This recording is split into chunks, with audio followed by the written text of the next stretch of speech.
enjoy the presentation. But before that, I would like to introduce our judges. Firstly, we have Dr. Maruf Williams, which is the staff advisor for AIChE UNILAG Student Chapter, and is a faculty member of the Department of Chemical Engineering at the University of Lagos, where he holds a PhD in chemical engineering.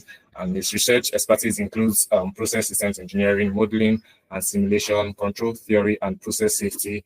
And he has also published studies on reactor and process optimization, providing a strong foundation for assessing this our research presentations.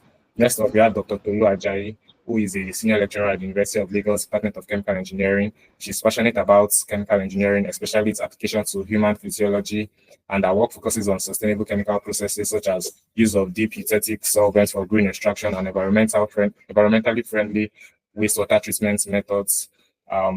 She's also going to be one of our distinguished judges. And lastly, we have Mr. Fortune Adikube. I think if you have been attending our webinars, it should be a familiar face. It was the one that took the first issue of the navigating chemical research pathways for graduate research in general. He's a first-class chemical engineering graduate from the University of Lagos, and he was the former vice president of AIChE UNILAG Student Chapter. He's currently pursuing a PhD in chemical engineering at the University of Michigan, where his research focuses on process system control and optimization using both traditional and data-driven approaches. And like I mentioned earlier, he also gave a webinar on navigating research in process control. So before we dive into the presentations, I'll just give us a brief walkthrough on what to expect and the structure of today's webinar. So we'll be having 8 students, which were selected from a pool of applicants to present their research proposals one after the other. Each finalist has been allotted 6 minutes to present, followed by 4 minutes of questions and feedback from the judges. There will be a short break in between after the first 4 has presented. So members of the audience, if they have any questions, they can throw their questions to the 4 applicants that just presented. And once again, I would like the finalists to note that the time allotted to them will be strictly enforced. Once you reach 6 minutes, you'll be asked to stop immediately, and no extra time will be given. So try to be time conscious, and or you'll be given a warning after when you're given a notification when you have 1 minute remaining. So try to stay within time. For the audience, please try to mute your mic throughout the session, and when it's time for you to ask questions, you'll be notified and you can unmute, or you can just raise up your hand and you'll be called upon. So as mentioned earlier, the judges will be assessing each presentation based on the following criteria, which includes the clarity and structure of their presentation, originality and relevance of the research idea, the depth of their understanding, presentation skills, and the ability to respond to questions. So looking forward to a smooth and engaging session and seeing what each of our panelists has prepared. So now let's get started with the presentation. First off, I'll be calling Delight Winosa to give his presentation on his research proposal. Delight, are you ready? Yes, I'm ready. Good morning, Damilola. Good morning, Dr. Amoruf. Good morning, Dr. Tolu. And good morning, Mr. Fortune. Okay, you can share your screen, and I'll let you know when to start with the time. So try to stay within time.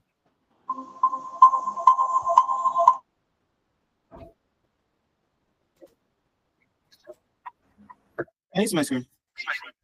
No, I cannot.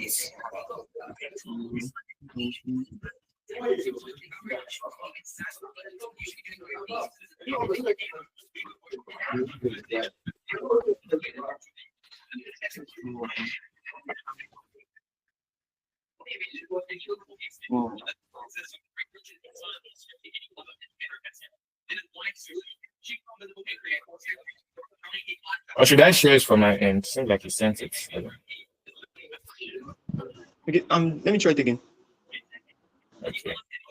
Please, we're working with time, so try to be fast. Yeah.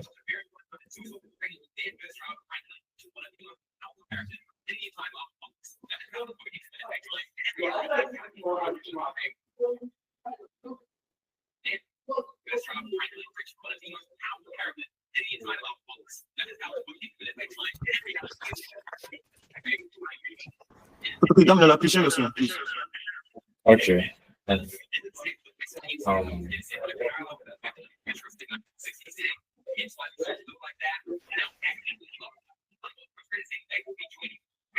Sorry, give me a moment. Okay.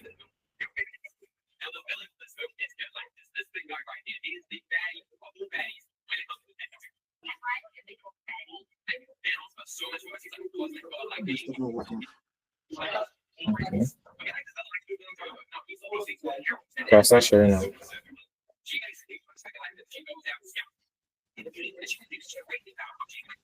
Can everyone see my screen? Yes, I'm in position. Okay.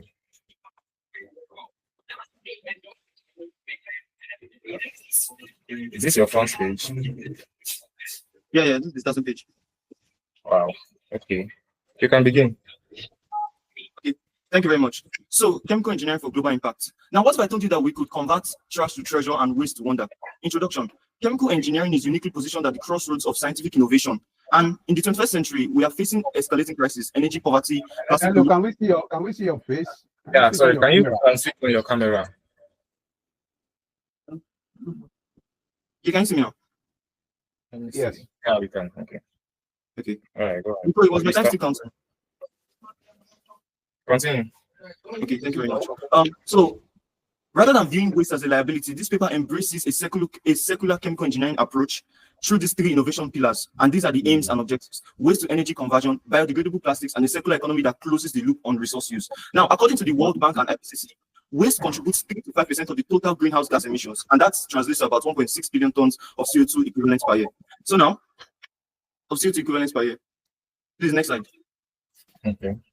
Okay, so we have the block and process flow diagrams for waste to energy conversion. First of all, it starts from the waste collection, and then a smart sorting station for separating the different types of waste. And then we have the conversion plants, which that takes the anaerobic or gasification route, and then energy recovery unit where the actual energy is produced, and the byproducts, which are the ash and fertilizer, are used in other processes. The ash is used in road and cement production, while the fertilizer is used for agricultural production. Please, next slide. It's on the next slide.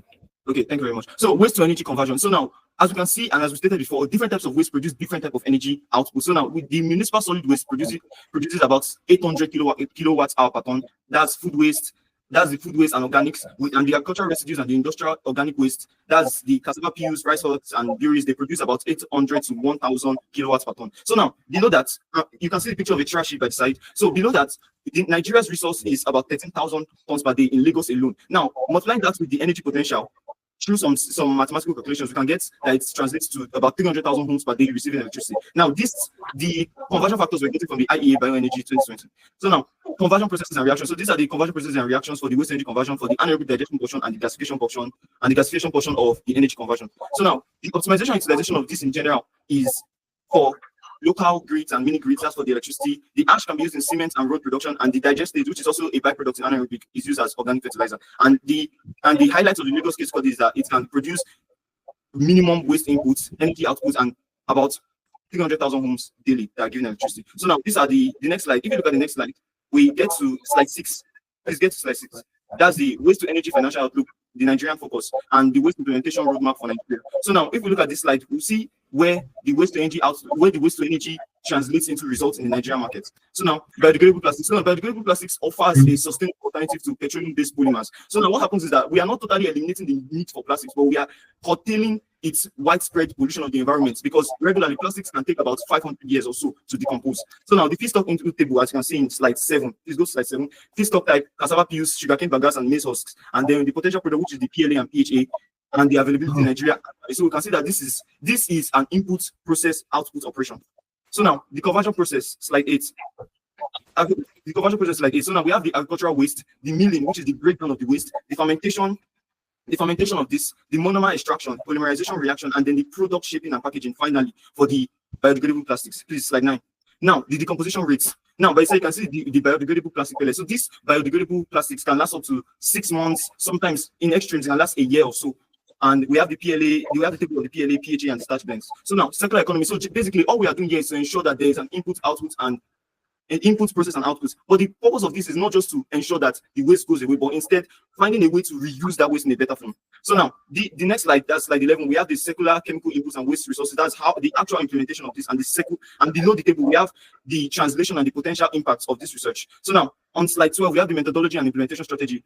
If you see the table, Okay, thank you very much. And if you see the table, we have the step title description. It starts from waste profiling, life cycle assessment, the techno-economic analysis, simulation and optimization, and then the systems integration. So on slide 13 and 14, we have the impact metrics in Nigeria and in Africa as a whole. And in conclusion, chemical engineering holds an unmatched potential to transform the global sustainability landscape by integrating waste to energy systems, biodegradable plastics, and circular economic principles. So in the end, the time to act is now, and the chemistry of change is already in our hands, turning trash into treasure, truly. Thank you very much. And the reference is below. Thank you. Okay. Thank you for keeping to time, and thanks for your presentation. Just for the other finalists to be aware, once you start presenting, please make sure your camera is on. I think I mentioned that on the group chat. Okay, so now we'll move on to the judges. Questions from the judges.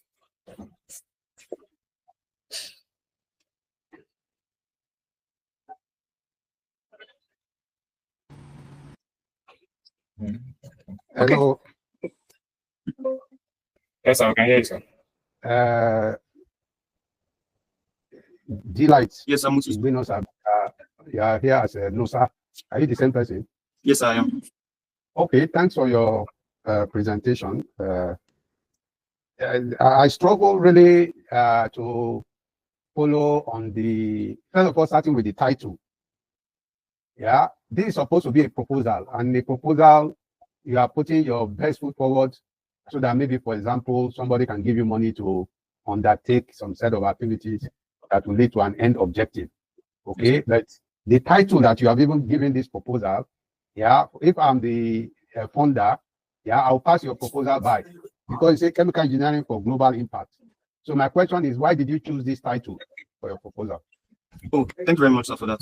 So the reason why I chose the title for that was because I looked at it that generally in Nigeria, not just Nigeria, the entire world in general, there is always going to be waste. You use a product, there's waste. After you have used a particular plastic, there's waste. The appliances, there's waste. So I thought of it that the renewability of waste is not limited to just Nigeria alone. It is actually a global perspective. So what I thought of it was that the plastics cycle of it, that's just dumping it somewhere or burning it and releasing CO2 to the atmosphere. The entire concept behind it was, how can we utilize this plastic? How can we utilize this waste, that's plastic, to ensure that it is reused into another product, that's for the production of energy? And not just that, another way I thought of it was that, okay, plastics take 500 years to decompose. Sometimes it can take 1,000 years to decompose. That's in extreme conditions. So I thought that, why can't we limit that to a couple months or a couple years for certain types of utensils? So that will, but let me give an example. The marketability of this can be in, let me say, takeaways in parties or whatever. So if you give someone a plastic spoon or a takeaway or Hello. My question is still on the choice of your title. Okay, so why did I pick my title? Yeah, because the choice of your title, it doesn't give me any attraction. So what made you to choose that title? That's just a question. You need to be brief, because we have a number of people on the call who are also going to, do their presentation, and we need to ask them questions and all that. I just want to understand the reasoning behind because you are trying to learn about writing research proposal. Yeah, you may have a good, genuine objective, but the title that you give, even in paper writing, yeah, if you don't choose the title of your paper appropriately, yeah, it may not pass the first stage screening. Okay. So the reason why, thank you very much, sir. So the reason why I chose that title was because if we limited the use of this chemical engineering perspective of turning waste into different type of products to just Nigeria, it would not just limit our geographical reach, it would also limit our revenue as a whole locally. But if fine. Why you are in Nigeria and there are a variety of problems and challenges at final year, or I don't know whatever level that you are in, yeah, the expectation is that we should begin to think about solving our local problem, yeah, rather than thinking about solving global problems. So how does this your work relate to solving our local problem? And in your concluding part, you're already recommending somebody to invest in this.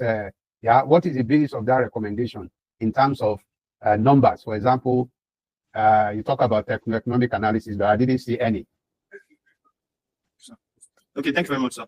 So, sir, you said, why are we going to global answers instead of making our products available locally? So I said this. The reason why I chose that as global impact is because I was talking about the potential In the slide particularly, I did not even mention anywhere, I did not even mention where it is used in a place other than Nigeria. I mentioned, let me move to the slide. I mentioned where these products can be gotten in just places talk about it. We don't have the already done luxury the of time. presentation. No, sir, we don't have the luxury of time. You already done the presentation. Just talk about, just give a response Okay, to so the question. okay, no problem, sir. So thank you very much. So what the research was actually tailored to Nigeria. The only reason why I chose the title as for global impact is that it is not limited only to Nigeria.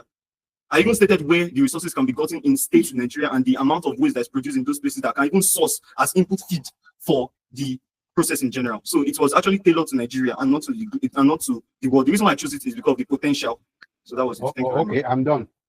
Thank you. I think because of time, let's move on to the next person. I think I don't think fortunately, let's just move to the next person. From the way you answered your question, I think we are good to go.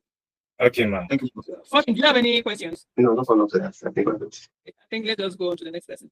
Okay. Thank you. All right. But before we move on, I'd just like to announce that the scores for each candidate will be the average of the 3 scores of the judges.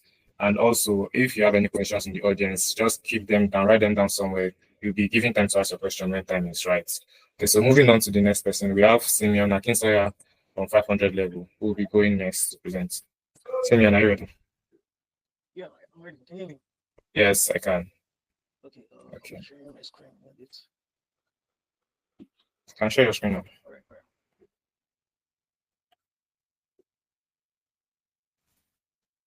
Can you see my screen? No, that's it. Okay, you can see now. Okay. Yeah. All right. All right. Okay. Thank you very much. We haven't said it yet, so it has not come up. Okay, still. So just hold on a bit. Yes. How about- Okay. It's on now. Yeah. All right. Yeah. Okay. Wait. Your time starts now. Okay. And begin. Good day, panel of judges, accurate timekeeper, Mr. Moderator, my fellow researchers, and esteemed audience. My name is Simeon Akisaya. I'm a 500 level student of chemical engineering. I'll be making a presentation on my research proposal, which is titled Investigating the Effect of Non-Catalyst Particle Size on Activation Energy, the Sensitivity and Kinetic Analysis. So on the screen is a list of the contents of my presentation, from background all the way to the sensitivity analysis, and other inclusions are the timeline, the conclusion, and the references as well. So to start with, catalysts are vital for industrial chemical processes. I mean, they are used to speed up reaction rates, but in comparison with nanocatalysts, they underperform in the sense that nanocatalysts have high surface area and unique surface structures. So due to these properties, they perform better than for catalysts. So when catalysts are reduced to a sizable amount of, say, less than 100 nanometers, they tend to have a larger surface area and thereby having more active sites on their surface, which will help in speeding up reaction rates. So this particle size will eventually influence the activation energy of the reaction and the reaction kinetics itself. So the mechanisms underlying this process are not exactly understood, are not fully understood. I mean, the relationship between nanoparticle size and activation energy is still underexplored in this type of research. Yes, experiments were carried out, but they are costly and time intensive. So without understanding this process, without understanding how particle size affects activation energy, we tend to just carry out experiments back to back, so making it like a trial and error kind of process. So this will slow down the design of efficient nanocatalysts for industrial applications. So the aim of this research is to investigate how nanoparticle size affects activation energy and catalytic turnover, which is basically the rate at which molecules are converted to reactants on each active site. So the objectives, the processes by which I tend to achieve this aim are divided into 3 steps, which is building a semi-empirical model to link size, which is particle size to activation energy, using the Arrhenius equation to compute rate constants across various sizes and temperatures, and finally to conduct a sensitivity analysis to identify the size range of these parameters that have significant effect on the process. So this table summarizes key studies of literature that I reviewed. One particular gap I identified was limited computational frameworks of in these studies. So this is what my research tends to achieve by providing a computational framework that serves as an alternative to carrying out experiments. So my methodology is split into 5 steps. That's with data collection. So collection of data from literature, data which is particle size and activation energy. So the next step involves developing a semi-empirical model, which is basically linking theory to experimental data to allow us to simulate faster. The third step includes the third step is the application of Arrhenius equation to develop the rate constants or determine the rate constants in this case. The fourth step is the simulation of the process, and final steps involves analysis and visualization of results. The tools to be used include a standard laptop or a desktop. So the software will be using Python for this software, mostly because it's open source and free in case another researcher wants to carry out or reproduce this research. So like I said earlier, the data will be sourced from literature. So my expected results are plots, basically 2D plots, 3D plots that show the relationship between parameters like particle size, temperature, reaction constant. So this plot will be analyzed just to determine, okay, this will be talked about in the next slide, insanity analysis. So this plot will be analyzed to determine how small changes in particle size affects activation energy and reaction rates, and also to determine the most influential or the most important parameters that will be used, that can be used for this particular process. So this research can be carried out in, or will be carried out in a number of weeks, 11 weeks specifically. So can be divided into 5 different parts, starting from literature review and data collection, to model development, to the simulations, to the analysis and visualization, and finally reports editing and finalizing the reports. Okay, so in conclusion, this research provides a computational framework for studying site-dependent catalytic behavior, and it helps to provide sustainable and cost-effective chemical processes, the development of these processes. So the findings of this research can be used and can guide in designing more efficient catalysts in various industrial processes. So this is a list of references used for this research. Thank you very much. All right, thank you, Thank you very Simeon, much. for time. Yeah, thanks for keeping to time. So we'll be entertaining questions from the judges now. Yeah, good. We are still in the morning. Good morning, Lakesonya. I would like to know why you chose this particular research topic to deal with. Okay, so as someone that is very interested in catalysis, my final year project is based on catalysis. In the last semester, I took a course on nanotechnology and kind of developed my interest in nanotechnology. So I had to find a balance between catalysis and nanotechnology, hence the reason for investigating nanocatalyst parameters on activation energy. Okay, now you talked about data collection and that you're going to search the literature to get data. Now, the data you're going to collect, have you searched any literature to see if you actually have data available in literature for this? Okay, for this, no, not exactly now. But I believe data from literature would exist because experiments are used for this particular process and they are reported in literature. As I said earlier, most of them are experimental observations, so they are not talking about the computational framework. Mine is just to come in with an alternative to experiment. So yes, literature data exists for this process. What I'm saying is, when you go to literature to now look for data, you might not find experimental data available. When people do the experiment, it's not all the time that they make their data available online like that. So that's what I'm asking. Yes, are you going to simulate data, or are you going to get actual experimental data, not your own experiment? No. Actual experimental data. But in case where this is a limitation, I believe I would have to simulate to generate data. So when you simulate to generate data, how will you now validate? Well, because you're going to use the same model you used to generate data, and then so how will you now? Yes, I think this depends on parameters like rate constants or particularly constants in the equation. So if I generate data that I feed to the model and these constants are like the same or related to actual experimental constants, I believe it will tell me that the model or the data that I generated or simulated randomly actually fits the data and I can use it for the optimization or simulation process. So what industries will benefit from this research work? Okay, we have R&D industries, basically research and development industries. I mean, they can use it in designing efficient. I want industries. No. I want processing industries. What industries? You are doing the R&D already. You're doing the research. You're doing the research so it can be applied in a particular industry. So what industries will benefit from? Okay, we can start with industries that deal with carbon monoxide oxidation. So it helps in converting this carbon monoxide to carbon dioxide, because I believe carbon monoxide is much more dangerous than carbon dioxide. So this is like one of the processes of converting carbon monoxide to carbon dioxide. It can also be used in drug design to speed up. Okay, it's okay. Let others answer. All I wanted was those industries where you have catalyst being used. I mean, any industry that uses catalyst will make use of it. Okay, let others. Okay, a quick question. I think specific catalysts that you are going to be focusing on, because you talked here about non-catalysts and it is still a large category. So are there specific catalysts you're focusing on related to this area to just highlight? Yes. I'll be focusing on platinum or gold catalysts. I think I cited it in one of these. So literature talked about platinum and gold catalysts. So I believe it will make it easier to get data on this particular catalyst. So I'll be focusing on platinum and gold catalysts. Okay. Okay, Simon Akisoya, well done for your presentation. Thank you, sir. Your objectives are clear, and what you also want to achieve appears to be clear. What's not clear to me what you want to achieve, action, or something that can be generalized? Because talking about developing a computational. So how do you clarify 2 areas? How do you specific target application like this Dr. Ajayi asked earlier on? Because I wonder how you can develop a computational framework that generalizes to all the kind of reactions that we're interested in for industrial application. Is my question clear? Not exactly, sir. Not exactly, sir. Okay, you're talking about developing a computational framework.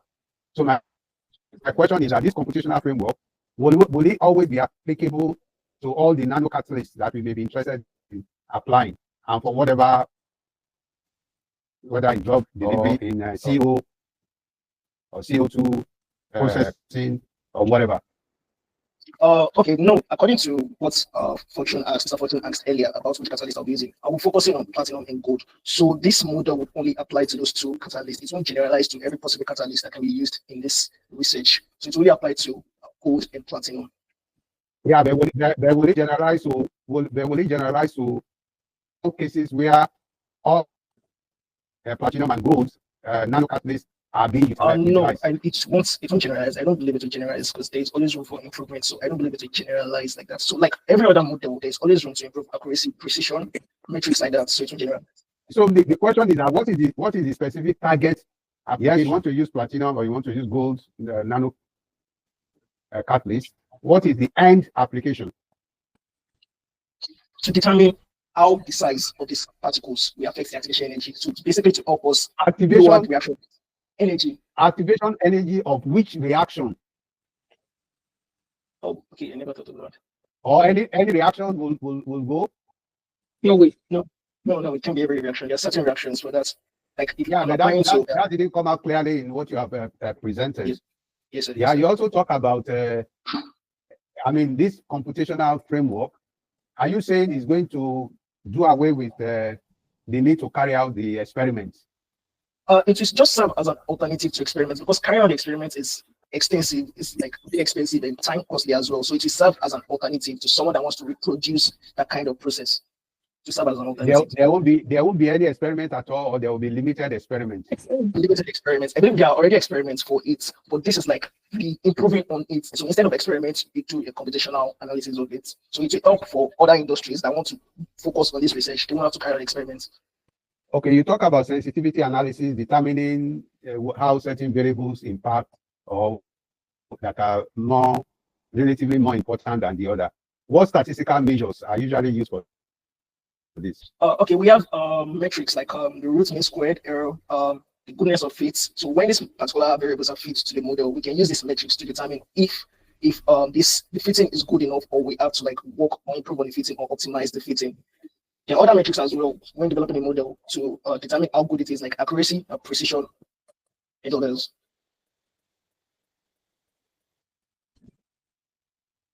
No, I'm talking in respect of the importance of specific variables now. Relative importance. Relative importance of the parameters. Of each parameter. Yes, the goal is parameters of it. Yes, the goal is to determine the effective parameter, the size range of the parameter, which particular size is much more effective for this kind of process. That is the goal of research. Okay, thank you.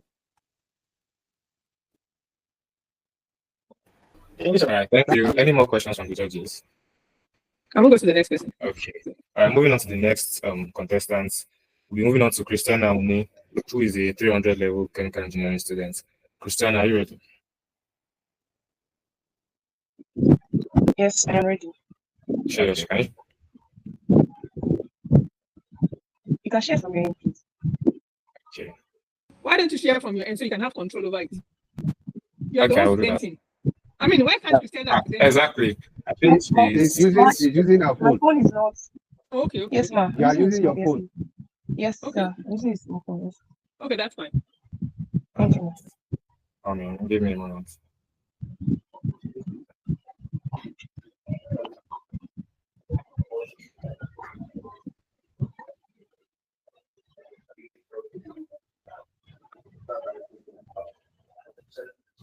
Can you see my screen? Yes, I can see it. Thank you. Good morning, distinguished panelists and fellow Please, hold students. on. My name is Hold on a minute, sorry. Okay, you can begin now.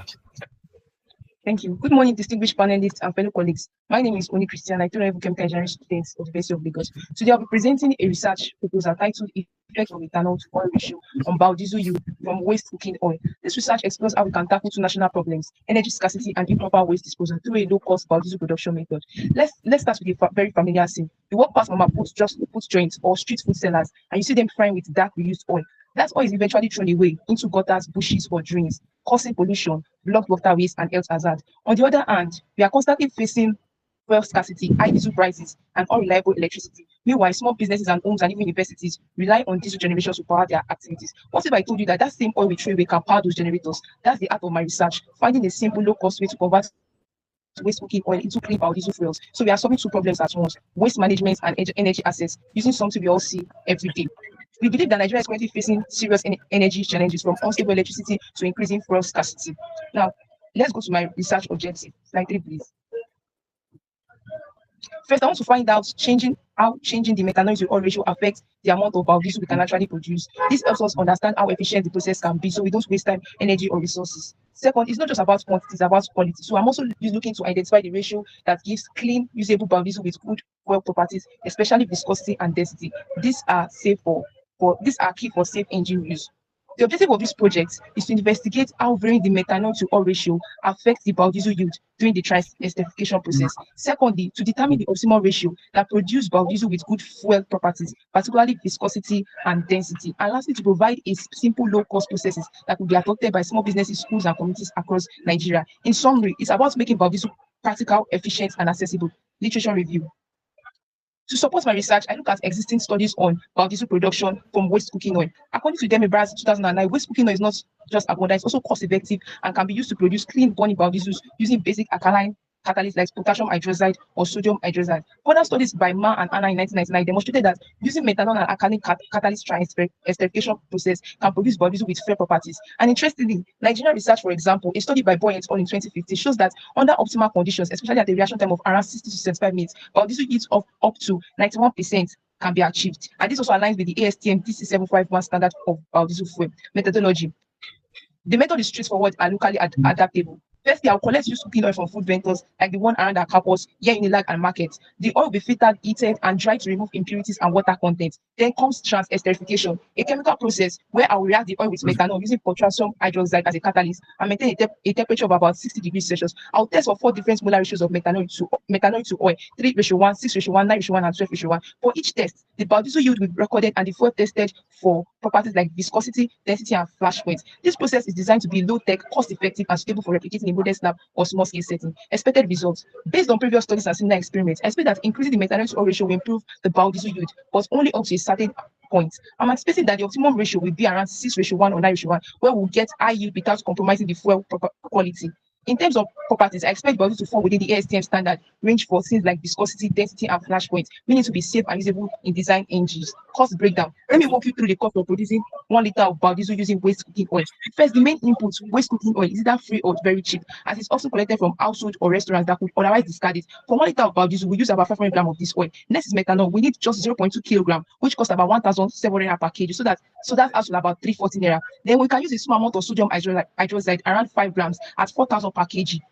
For processing, heating and mixing and filtration, we estimate an additional 20 to 30 naira per liter. So in total, the cost per liter comes to just 380 naira or to 390. Now compare that to the current market prices of diesel. Now the benefit is the research has multiple benefits, technically, economically, and socially, and both the relevance and benefits involves reduces environmental pollution from waste oil. And the challenge is that this project isn't without the challenges. One major issue is that it's inconsistent waste of oil, which can affect biodiesel yield and quality. The solutions to overcome these challenges, we can start with basic oil procurement like filtration to improve qualities. In conclusion, this research turns a local problem to a local solution. By optimizing methanol to oil ratio, we can produce quality biodiesel affordably, and also it's simple, cost effective, and adaptable to real Nigeria context. My references go thus. Thank you so much for your time and attention.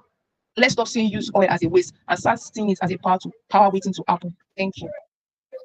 Thank you for your presentation and sticking to time. So we're moving on to questions from the judges. Christiana, good afternoon, and thanks for your presentation. I want to know why you chose this particular topic, because even in your own literature review, you said this biodiesel from waste cooking oil is a well-established process. So why are you now doing research into something that's already well-established, well-known? I mean, the pros and the cons is all over the place. So I'm wondering why you now chose this type of topic where it's been overflowed. All right, Smart. Thank you so much for the question. I chose the effect of methanol to oil ratio on biodiesel built from waste cooking oil because everyone in that title tells the story of my work. Number one, feedstock. I'm using waste cooking oil, which highlights the sustainability angle. No, I understand all that. I don't want to waste time. And there's a lot of literature already. A lot of people have worked on waste cooking oil, getting biodiesel from waste cooking oil. So I'm wondering what is new.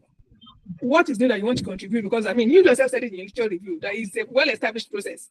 And that was why you're able to do your cost analysis because it's all over the place. It's been long time ago. It's one of the feedstock that was considered for biodiesel long time ago. So it's been overflowed, the pros and the cons, even the environmental effect of even trying to solve an environmental problem and creating another environmental problem and things like that. So I'm just wondering, why are you choosing a topic for a title, a topic that has already been overflowed? And you yourself said it in your literature review. No, I just want to know why. All right, ma'am. Thank you so much, ma'am. So using of waste cooking oil, I discovered that even in the hostel and here in universities, like around food restaurants, and even there's a food outlet close to my place, I saw that they throw away this cooking oil, this waste cooking oil, like after frying it, dispose. And I felt that wow, this oil that is being disposed, we can actually use it as biodiesel. And most times in our campuses, we used to have low power. Sometimes they will not be light and everything. And so I thought about that this oil that is being thrown away can actually be used to power our generators. When sometimes our campuses there's shortage of electricity. Sometimes it's about so a particular places that have light, some other places they still light. It's okay, Christina. Thank you. Somebody else. Bye. Okay, thank you, Christina Oni, for your presentation. A number of things you talk about in this your presentation, which I mean, the proposal is in a matured, what we call a matured area. So one would expect that for you to scale the hurdle of somebody who will provide you, for example, funding to do the work, you need to come out with some attractive proposition, why this thing should be done. So one question I would like to, I'm happy that you are looking at is a local solution for a local problem, but one thing I did not hear from you is what quantity of diesel or biodiesel, are you going to be producing, or do you intend to be producing that will solve the myriad of problems that you talk about even on campus? And what quantity of feedstock will you require? And how are you going to collect? I mean, if you look at campus, all the restaurants there, for example, what is the quantity, the amount of waste cooking oil that you can get from them? How are you going to collect it? And when you have collected it and processed it, what quantity of diesel or biodiesel will you get from it? Is my question clear? Yes, sir. Thank you so much. Thank you so much for the question. All right, so what quantity of feedstock will I use? Now, I'll have like 20 liters of waste cooking oil from our campuses or food outlets in our campuses, and I may not be able to easily get it, but I'll partner with catering service or is that an assumption? Is that an assumption? 20 liters. 20 and what liters. will 20 liters do for you? For example, you want to power the whole of the campus. Okay, sir. Okay, I'll start from a small scale before I move to a whole campus. No. I mean, just to let you know that you need to think on a wide scale if you are talking about solving this kind of problem. Yes, wasteful cooking oil, vegetable cooking oil here and there. Even on campus, what is the logistics of collection?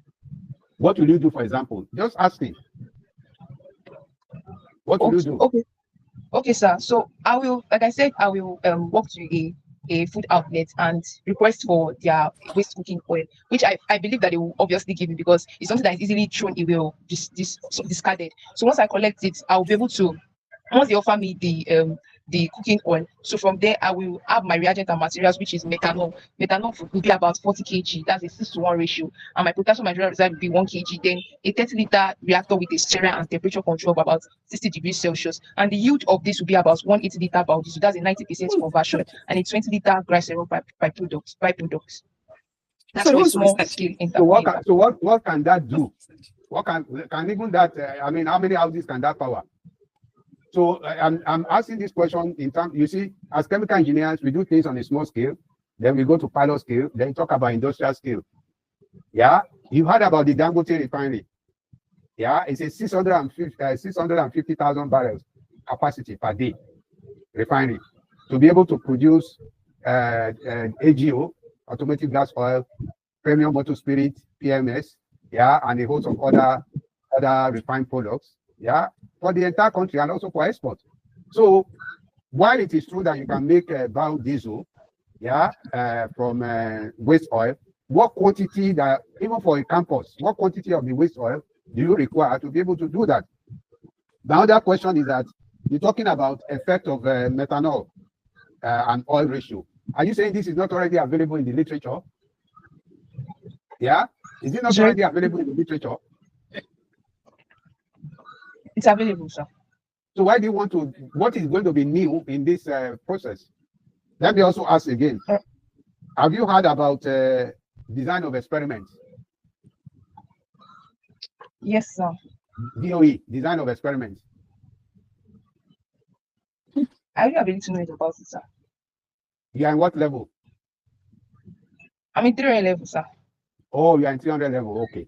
So if you said 400 level or 500, I would have said it means you have forgotten what you learned in class, okay? Because it's an area that I teach, yeah, in the chemical engineering analysis in level 400. So anyway, so as not to take too much time, you always need to think about, when you are looking about trying to solve, good is a local problem, but how can we scale it? Yeah, and that's probably why nobody is doing it on an industrial scale. How can you, I mean, you have people using vegetable oil in 1,001 places. How do you collect it? Yeah, so the cost of logistics alone, yeah, when you do your economic analysis, may show that it's not viable. Yeah, so therefore we have to look for other alternatives to dispose of our waste vegetable cooking oil. Okay? There are a number of other things so answer the question. Yes. Okay, yes. So you asked, to answer the former question you asked, that as targeting a campus scale system, like how can this be effective? Okay, so if I'm targeting a campus scale system, the supply to our department, or let's say the residence or generator, let's say a small 5 kilowatt genset running maybe 8 hours per day, I'll need roughly like 10 liters of biodiesel per day, or a 70 liter per week. So here's the breakdown.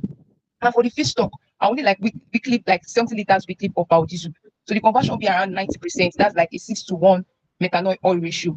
Now I plan on collecting like two by 50-liter drums. That's, I'll place one drum in the campus cafeteria kitchen, one in the students' hostel canteen, then empty twice per week. That's 40 liters per pickup. So the methanol ratio will be 6:1 molar ratio, which is equal to 15 liters. And the potassium hydroxide catalyst will be about 390 grams. So the water and filters, basic load of papers, filters, and settling will be used. And the heating will use hot plates and a magnetic stirrer or overhead stirrer of about 60 degrees Celsius. Now the expected output is that the biodiesel will be 70 liters per week, and the glycerol by products will be 8 liters per week, and which can be collected for soap making, or it can be sold. Yeah, but it still doesn't demonstrate the possibility to scale. Okay, because are you aware that things that are normally thrown away, when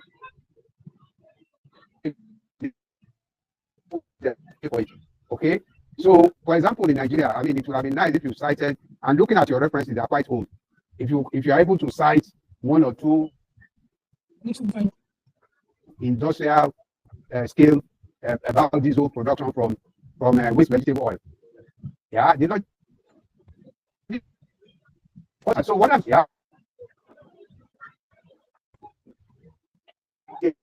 problem. Effect of methanol oil ratio. Yeah, this is a process that is well studied in the literature. So what I mean, as a takeaway, if you identify a local problem, you need to provide a local solution, a solution that is scalable. Take to scale the process such that it can be implemented. Yeah, in the not investigate the. Yes, sir. Okay. I don't know if that's any question for you. I think for you, take time to ask a couple. to answer what you're saying, what I already put out, I said like a 6-to-1 ratio. But from what I understood, because of research seems to investigate different ratios, right? So you know what the results are, or I don't know why I had a 6-1 ratio, like I said, since the good research seems to investigate what across all these events, I don't know for ratios. Sorry, I didn't get your question clearly. Okay, so I'm saying why you're asking Dr. Amaru, you had one ratio in case of like being able to produce enough of this. And my question is, since your research specifically states that you're going to be investigating different ratios, why highlight one ratio when you actually know build goes out what should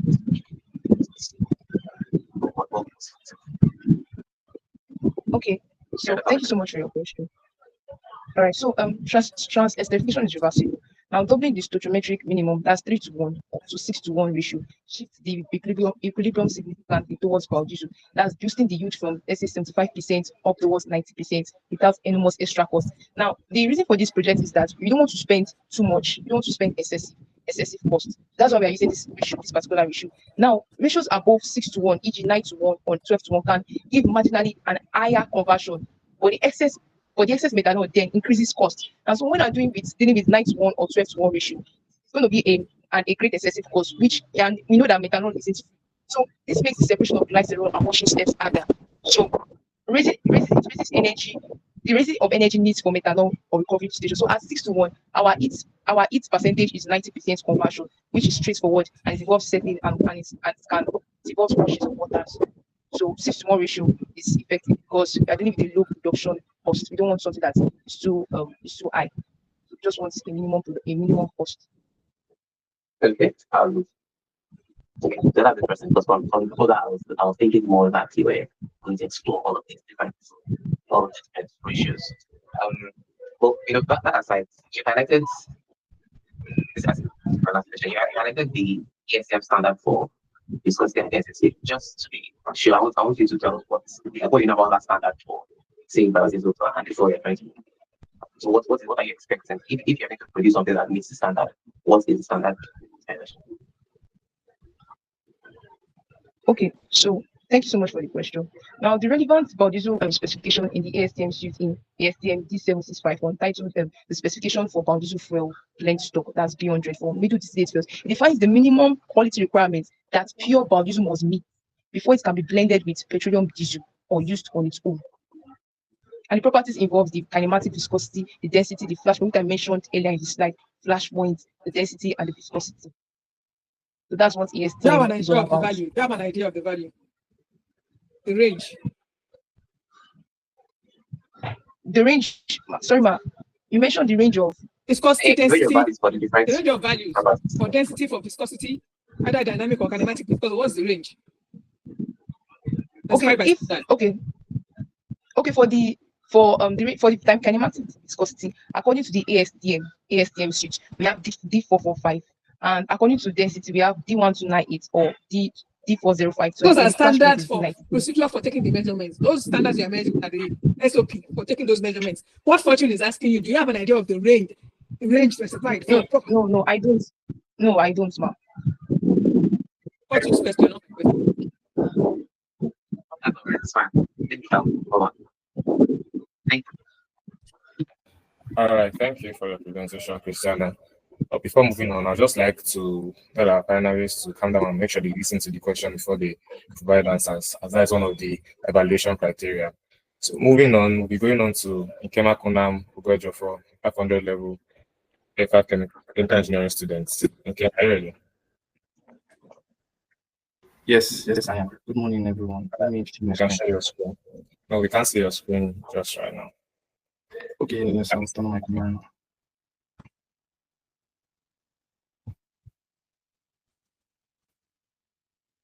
Okay, turn on your camera and you can start sharing your screen also. Yes, I want to do that. Okay.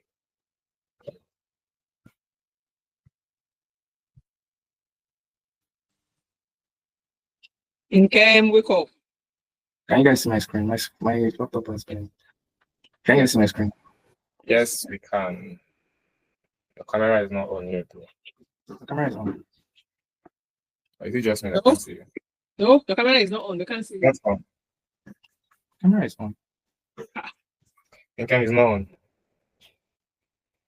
Your camera is not on. Are you trying to use your phone to present? Or No, I'm using my laptop. Your camera is not on. It's showing that it's on. I can see mine. And like something is on and off. So It's on now. It's not. Did you try switching it on? Or It's turning- on. I switched it. Can you see your face? is something wrong with your computer's video? No, I can't. But my camera Can you is see your on own now. face, Nkem? Can you see your own face? Yeah, I can see your face on the call. No, I I'm can't. sure But you I'm can't like see your looking at my camera and it's showing that it's on. No. Oh, if you can't If see you your can't see your face, face, then your also camera is not on. not on.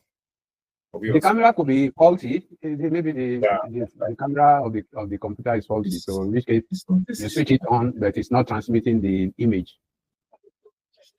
You should know that before now. Maybe try turning it off and on again. Okay, let me try and rejoin the call. All right, let's just move on to the next person. You'll present last. Okay.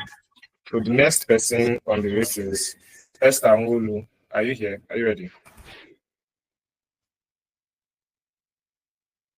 Esther, Can you hear me? yes. Can you switch on your camera and Okay. start sharing your phone?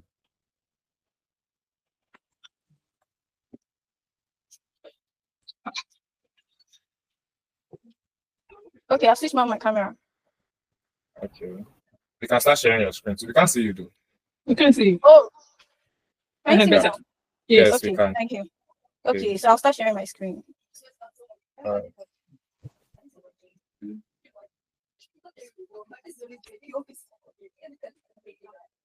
Sorry.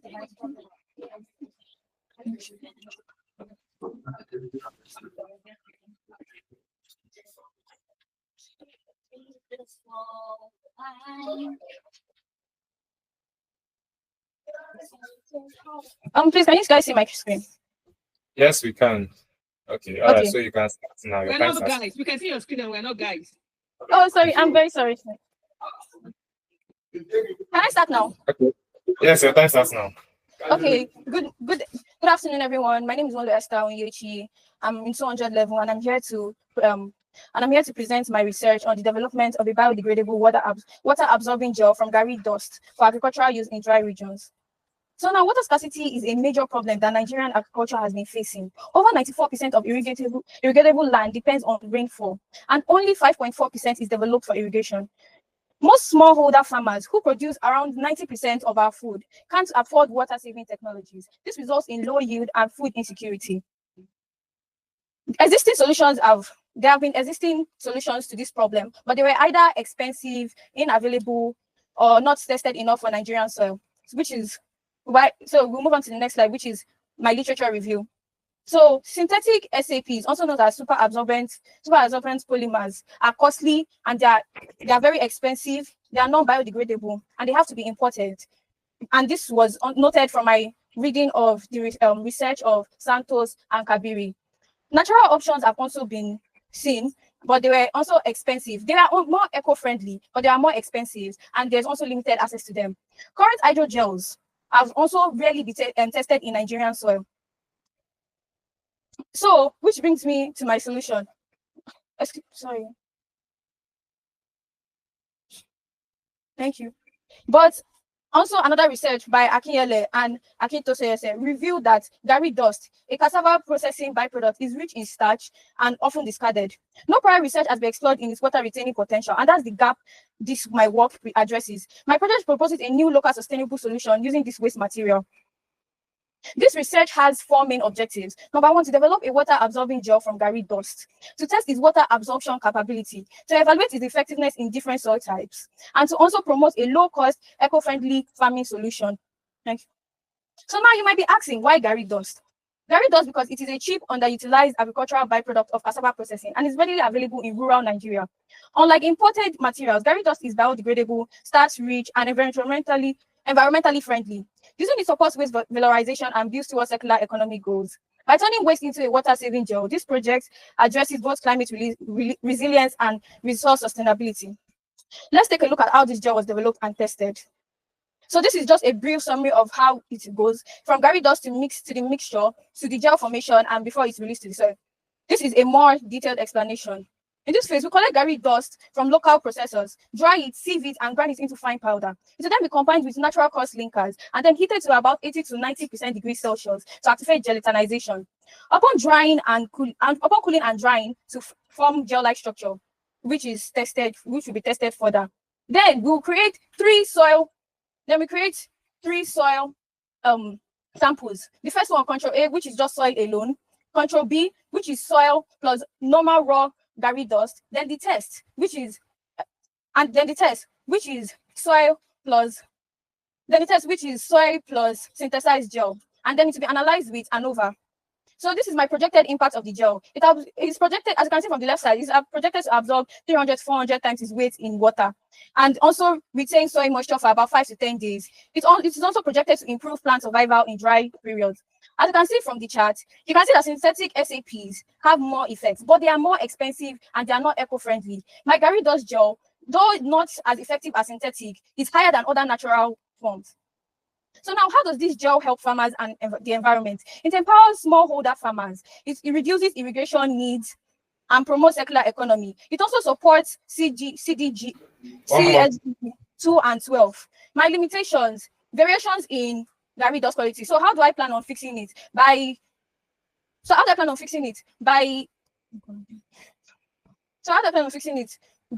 sieving it to make sure it works right. Another limitation is that it's only going to be only going to be lab tested. We haven't tested it on the field. In conclusion, Gary dust is an effective eco-friendly SAP.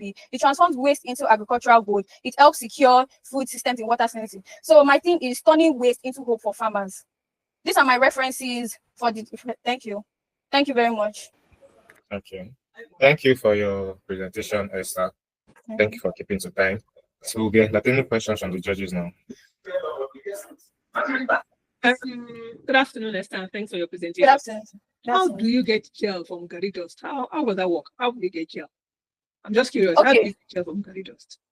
Okay, so the dust will be dried, it will be sieved, and then it will be turned into fine powder. Then we add natural cross linkers. What do you mean by cross linkers? Sorry, pardon my ignorance. What do you mean by cross linkers? What are cross linkers? Cross linkers are things that you can add, like they can absorb, that can help to mix it with that can mix with starch-based substances, and then can help in water absorption. So is it the cross linker that turns the Gary dust into a gel-like? Yes, but through a process by heating it up and then eventual cooling. These cross linkers, they are chemicals. Yes, citric acid and water. I was going to ask, now when you put these cross linkers mixed with Gary dust to give you your gel, and you now add it into soil that you're going to use to produce food, I'm wondering, it's not. Okay, I'm very sorry. Go on. No, just okay. Go on. Okay, so this gel will be put into the soil and mixed with it, and with the plants. It doesn't affect the plants in any way. It doesn't cause any issues. It only helps in absorbing. Won't the chemicals be in the soil? Won't the roots absorb whatever is in the soil? It's like the same way we have fertilizers that we had to plants, and nothing happens to it. It just helps in the. No. Fertilizers, because we know what we want in the fertilizer. It's the nitrogen in the fertilizer. But when it comes to adding other chemicals, fertilizer will know what fertilizer is. Urea is more of the ammonia, it's more of the nitrogen. But here you're adding chemicals. You're adding chemicals to the Gary. You turn it into a gel and then mixing it with the soil. Have you studied? I don't know. Have you done any study or have you read of any study that says that it stays in the soil, the roots of the plants don't absorb it, or because I don't know what these cross linkers, I don't know what chemicals they're made of. But you're going to put it in the soil. You're going to use it to plants. And plants taking whatever is in the soil. Fertilizers are beneficial. They are more nitrogen based, and that's useful for the leaves. Nitrogen is your protein. Nitrogen gets converted to your protein. Nitrogen, that's useful. But this one that you're adding foreign substance. These chemicals are natural and they are biodegradable. Citric acid and water and then Gary, they are not harmful to us plants. Oh, you're saying your cross linkers? I thought I just citric acid. No, yes, you have to. I'm going to use natural cross linkers. Okay, don't worry. I'll come back. Let me just check for cross linkers first, and I'll come back to you. Okay, thank you, Esther, for your presentation. Thanks. Is there different between Gary as we know it and Gary dust? Sir, can you please repeat the question? I couldn't hear. I'm saying Gary dust. I'm saying what's the difference Yes, sir. between Gary dust and Gary? Okay, Gary dust is a byproduct in the process of making Gary, and it's usually discarded or swept away. In what Gary dust quantities are they? Sir, In what quantities are these available? Gary is made in large proportions. Gary is made in large. There are large productions of Gary. So therefore, because it's a byproduct of Gary, If therefore, I know, I understand. If I make say 100 kilograms of Gary, how much Gary dust, what you regard as Gary dust, is available from 100 kilograms of Gary? okay, sir, I have not made further research into that because this is an early-based research proposal, sir. But I can assure you that there is available but in don't large you proportions. think that is an important information? Yes, sir, it is. For this proposal? Yeah, you need to be able Yes. to have an estimate of the amount of Gary dust that is going to be available, because you are talking about something to be deployed for use on farms. Okay, and Yes, sir. you are talking about several hundreds, if not thousands of hectares of land that are Yes. being cultivated across various areas. Yeah, let's say in Nigeria, for example. Okay, Yes. so I don't know why you didn't check that. So you talk about climate resilience. What do you mean by that? Resilience. What do you understand by resilience? And Okay, sir. from the point of view of climate now, you know, climate is a hot topic in the world Yes. now. Climate change and climate impact. So what do you mean by climate resilience, and how does this work support that? Okay, sir. When I said climate resilient, what I meant was that in dry regions, like the climate when it's extremely dry, there's hardly rainfall. So this proposal solves exactly, or at least aids farmers in those type of situations. So which geographical part of the country, for example, do you have in mind here now? For example, in states like Kano, in the northern side of Nigeria, where there's serious harsh climate problems, dry Yeah, region. but in those places they don't produce Gary. So we can always go about the transportation. Like this is just a proposal. Yeah, I know it's a proposal. It's just pointing, when you are making a proposal, you need to think about this, you need to think about that. Yes, sir. Yeah, so it appears that you didn't look at that. You talk about ANOVA. What is ANOVA? ANOVA is a type of way where you can analyze. What does it stand for? Us, What does the full ANOVA meaning. stand for? Oh, so I don't know the full meaning of ANOVA. Yeah, very So what is it used for? Okay, so in my forming of Gary gel, when I'm forming my Gary gel, during the testing after I have formed it, I told you that the first sample is just soil. The second sample is soil plus normal raw Gary, and I told you that the test sample was soil and synthesized gel, which was formed from the Gary that I formed. What is ANOVA So, used for? Yeah, I'm sorry, I'm guessing. So ANOVA is what we're going to use to test the significant differences between the soil and the control B and the test. What are you going to be measuring to do that test? The water absorption capabilities. The differences in the water absorption capabilities in the soil. The one that contains the gel and the one that doesn't contain the gel. ANOVA is a statistical package. Yes, man, I'm going to be using it to Analysis of variance. ANOVA stands for analysis of variance. Analysis of variance. Yes, ma'am. I'm going to be using it to test the differences between the water absorption of the soil. Yeah, and okay, that's fine. You showed the projected impact. Where did you Yes. project from? Okay, sir. It's just The work is not being done. This is just a proposal. So how can you confidently make such a projection? okay, sir. This is just an assumption of what. Yeah, that's what that is, that assumption that I'm asking about. What gives you the confidence that that is the way it's going to be? Is it working from the answer to the question? Okay, sir. So based on research that has been made from my literature review, I was able to make some calculations and I came about that calculation. Yeah, but your references, most of the references are quite old, more than 10 years. Okay, sir, but there has Yeah, been a very okay. there's been what? In my references, there's one that is very, very recent from a Nigerian study. As recent as 2025 No, sir. or 2020? No, sir. How recent?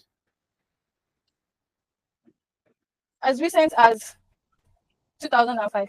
Huh? It's recent, 2005, Sir, 20 why? years ago. 20 years ago. Huh? It's recent. Now, if we're So talking about my yes,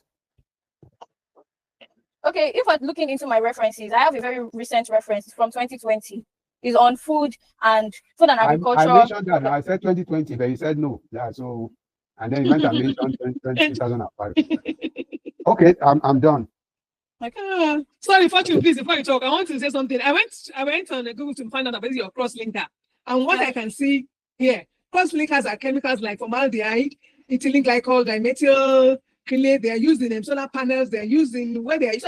They're used in vulcanization of rubber, paint, and coatings. So I just want to check there are chemical cross-linkers, there are physical cross-linkers, and you want to introduce this into food. So I just want to do more research, more work. How can you make gel? How can you turn Gary dust into gel? Some a property that can hold water.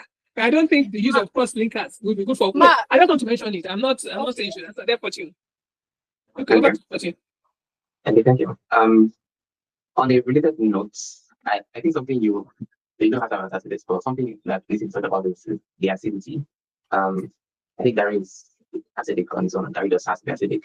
And then if you're going to have your cross-linker today, as you said, I think citric acid, that's still an acidic substance. So when you introduce that to the soil, you should inevitably increase the acidity of the soil.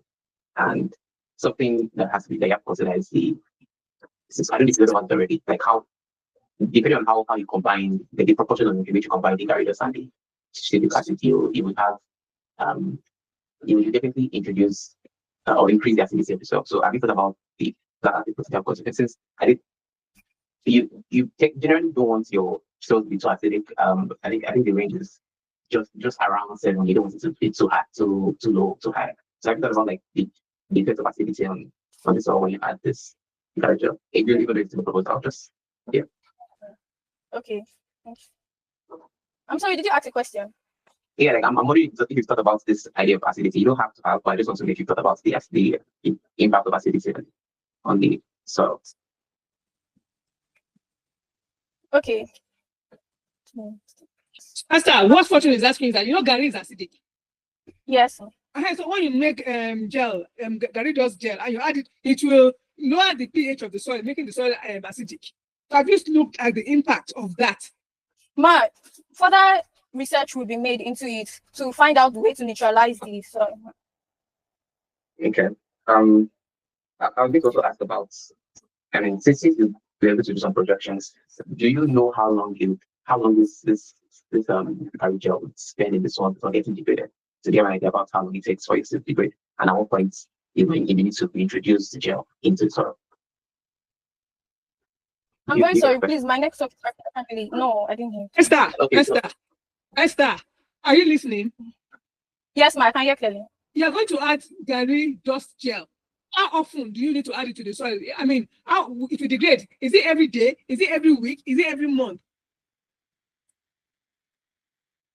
No, every 10 days.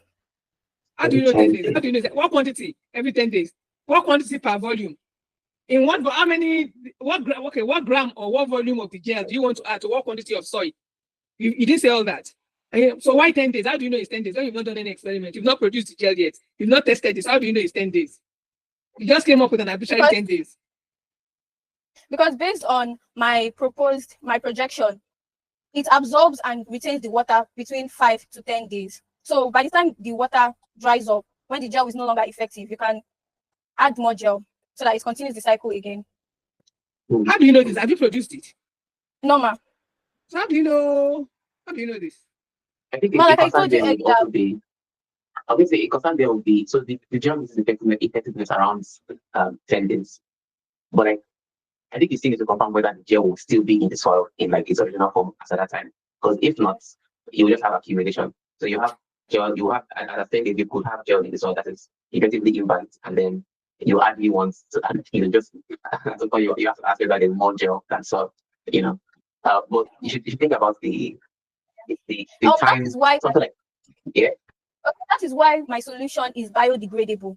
Once the gel stops its function, dissolves. Yeah, you into just the want to know soil. when it happens. Yeah, but if you're going to pitch this to a farmer, they may not be able to ask these questions, but you want to be sure that you know that okay, as at this time, this is when the gel leaves in quotes into soil. And, Yeah, thank so you. you don't have accumulation here. And a quick final one is the first step in the process is seeding. So I want to really have an idea about what the optimal size range of this Gary dust is. What size range are you going for? Since you're into seeding the Gary dust, I'm assuming that you don't want, I guess you don't want it to be too fine, you want it to be too, what's what coarse, right? So is there an optimal size range you are looking at after seeding? Size, please, could you repeat your question? So you are sieving Gary dust. That's the first step in the process. Yeah. Sieving is a size reduction of not reduction, but it's a size based operation. And the goal is usually to get particles at a particular size, the size that works for you. Right. So I'm saying what size of particle are you aiming at or aiming for with your sieving? Yeah. Very fine. I'm going for a very fine texture. The size of the Gary dust is not really like put into consideration. It's just like it must be very, very fine. Define very, very fine. Give a range. For example, like sand.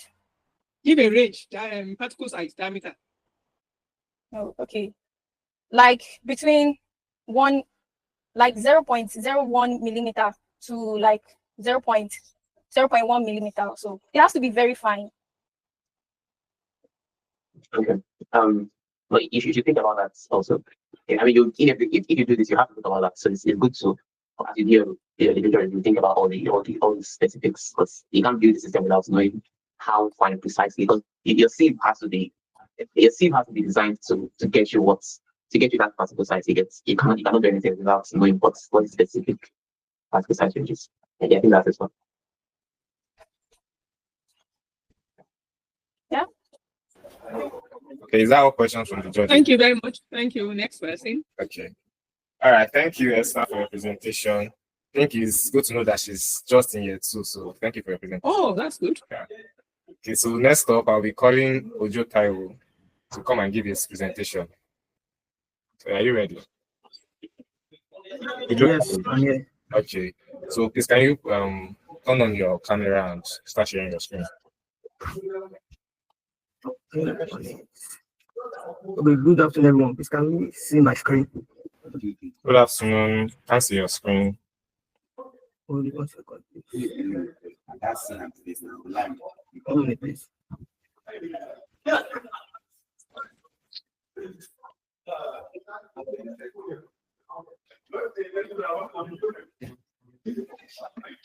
Okay. There are some people are disturbing the call now. They should mute themselves. Okay, can we see it now? Yes. I mean, I can see you, but not yours. Are you sharing your screen? Your slides? Yes, I can see my slides now. Okay. Yeah, I can see it now. Okay, yes. Okay. Okay, good afternoon, everyone. Senior panelists and moderator and my colleagues. So my name is Lucas Kingsley, PhD chemical engineering, University of Lagos. So I'll be speaking to us today on my research proposal titled "Shelf Life Extension of Tomato in Nigeria: A Chemical Engineering Approach to Preservation Chemistry." So yeah, so this is basically what I'll be talking about today. So quickly your background. Before I go into this presentation, I would like to give a brief story on how I came about this background. So is it in the presentation full view mode? Yes. Yes, sir. I don't think so. I don't think he's using PowerPoint. Thank you. It's in PDF. It's not in presentation. It's in PDF. You can put it in the full view on that PDF. If it's PDF, full view. Okay. Use full view. Okay. Only let me do If you go to the bottom right, I think you should. There was an icon there that should have box. Just go back to your screen again. Share your screen. Will you? Okay.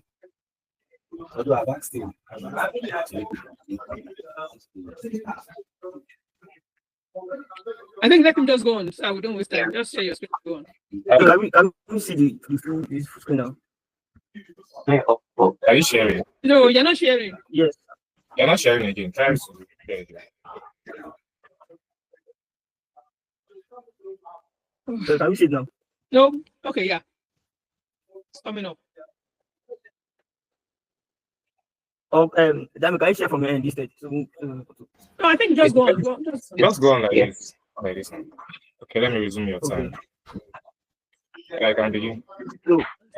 So I would like to share a quick story that's related to the background of this study. So sometimes ago, I went to visit an uncle of mine, a retired soldier, who is into farm. Who goes up now to source farm produce, especially tomatoes, and bring them down south here. Is in part of this group called the Nigerian region. So he was sharing with me something happened to him some time ago. Like there was an heavy rainfall, and then part of the road where they were coming with the farm produce, part of the road got cut off, and then they were standing looking for several days. By the time they got back, they were able to get to Lagos to Ogun State. Most of the tomatoes were already bad, and he had to sell at a loss. But when he was sharing this story with me, he was almost crying. Imagine a soldier crying. So it really moved me, and this inspired my reason for my start to this subject topic. So according to my screen, Nigeria is up to 50% of harvested tomatoes annually due to spoilage. Data shared by NBS, that's Nigeria uses approximately 30 to 50% of agricultural produce annually due to post-harvest losses, with some estimates of as high as 526 million tons of food we said this year, contribute to an economic loss of around 35 trillion. Out of this, tomatoes waste from tomatoes contribute about 20-30% of this food waste.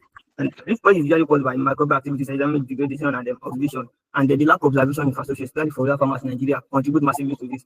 That is the reason why we need to develop an affordable, scalable solution using the knowledge of chemistry and chemical engineering. Okay. Sorry. I'm trying to move to the next slide. This is PDF. Just press your button down. Okay. It's So the PDF, problem just press statement. I post-harvest losses threatening food security and farmer livelihoods. This is like I shared in my story. These losses due to the low shelf life of some of these perishable foods really hampers food security in Nigeria, that leads to food scarcity and the likes. And the preservation method are underutilized or unaffordable. And applying chemical engineering knowledge to find the reliable solution is a very pivotal key point. So hold on 1 second, please. So the aim of this research is to develop preservation chemistry techniques to extend tomato shelf life in Nigeria using chemical engineering approaches suitable for local Nigerian environment. And objective are to identify spoilage mechanisms that cause the shelf life of tomatoes, like the oxidation, the microbial activities, and the likes, and to test preservative agents like natural preservatives on them, optimize the preservation parameters, and use this result from this research to design a scalable preservation system. So I teacher review. Nigeria is up to 50% of harvested tomatoes due to microbial spoilage, enzymic activities, and lack of observation. This according to a study carried by Ara et al. in their journal titled "An Overview of Post-Harvest Losses in Tomato Production in Africa: Causes and Possible Prevention Strategies" in the year 2015. Also, studied by Alani and Idele in 2016 and 2020, respectively, declared that chemical methods like citric acid and vinegar has proven effective in reducing spoilage by lowering the pH and disturbing microbial growth. However, advanced solutions like cold storage and modified atmosphere packaging (MAP), as often used in USA, America, and Spain, are often unaffordable and unaccessible for Nigerian farmers. Hence, they need to develop a more comprehensive and accessible system. So, basically, these are our research questions. These are this research open to answer. Continue to our methodology. So, sample the plan to carry out this research is samples will be collected from local farms in northern Nigeria, where we get our farm tomato produce come from. Samples will then be treated with natural preservatives like citric acid, vinegar spray, ascorbic acid, and at varying conditions and concentrations, and under different packaging methods. And this sample then monitored over a 14-day period while checking out for different spoilage indicators like the change in color, texture, and all the likes. Mass transfer models like free flow and converting mass transfer will be used to simulate water loss. First order kinetics model will then be used to determine the rate of deterioration.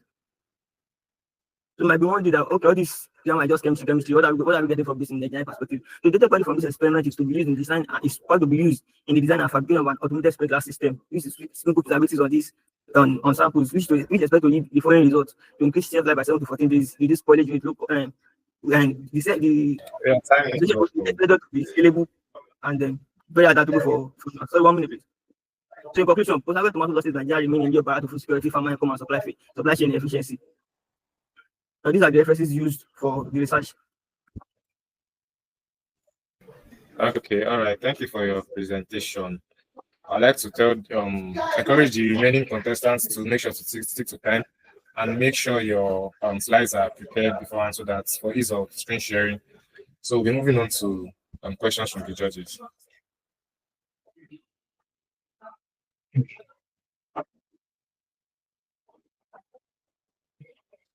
You highlighted design of experiments in your proposal, at least. I'm wondering what is about design of experiments and how you go about it when you have to do research. So I didn't get what you said. I said in your proposal you highlighted design of experiments, right? Okay. Yeah. So I want you to tell us what you know about design of experiments, and then how you would go about designing your experiments, like if you start this research.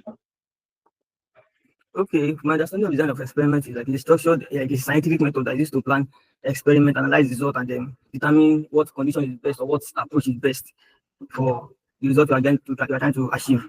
So for this research,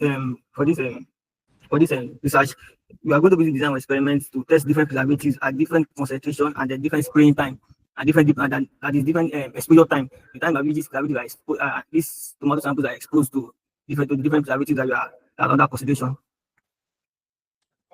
Okay. I hope I answered the question. In fact, yes. But I was going to ask maybe a follow-up to that. Never had a what do you say? Food sorry, that shelf life issue clearly after this thing like basis. But is this part of it? What are you doing that is well? Like what has this not been done? Do other countries not have systems for? But like, as the optimal conditions for storing tomatoes not already been studied. So like what new angle is your research provided? Okay, thank you very much for that question. Of course, there are approaches, there are systems that are developed by other advanced countries, like I stated earlier, like the US, in the USA, and then other developed countries. They use modified atmospheric packaging, MAP, and then they use this cold room storage. But then this model work over there, but it's not really chance of it working here is very limited because normally we have electricity issues. Most of these farmers, they live in rural areas where they don't have access to electricity. So how do I expect them to get to be able to use to cold preserve their farm produce? So what this is basically looking at, okay, instead of trying to preserve it using this cold approach and the likes, why don't we find a way to mechanize the spraying these tomatoes with natural preservatives that will increase the shelf life of tomatoes, and then it will make it last longer.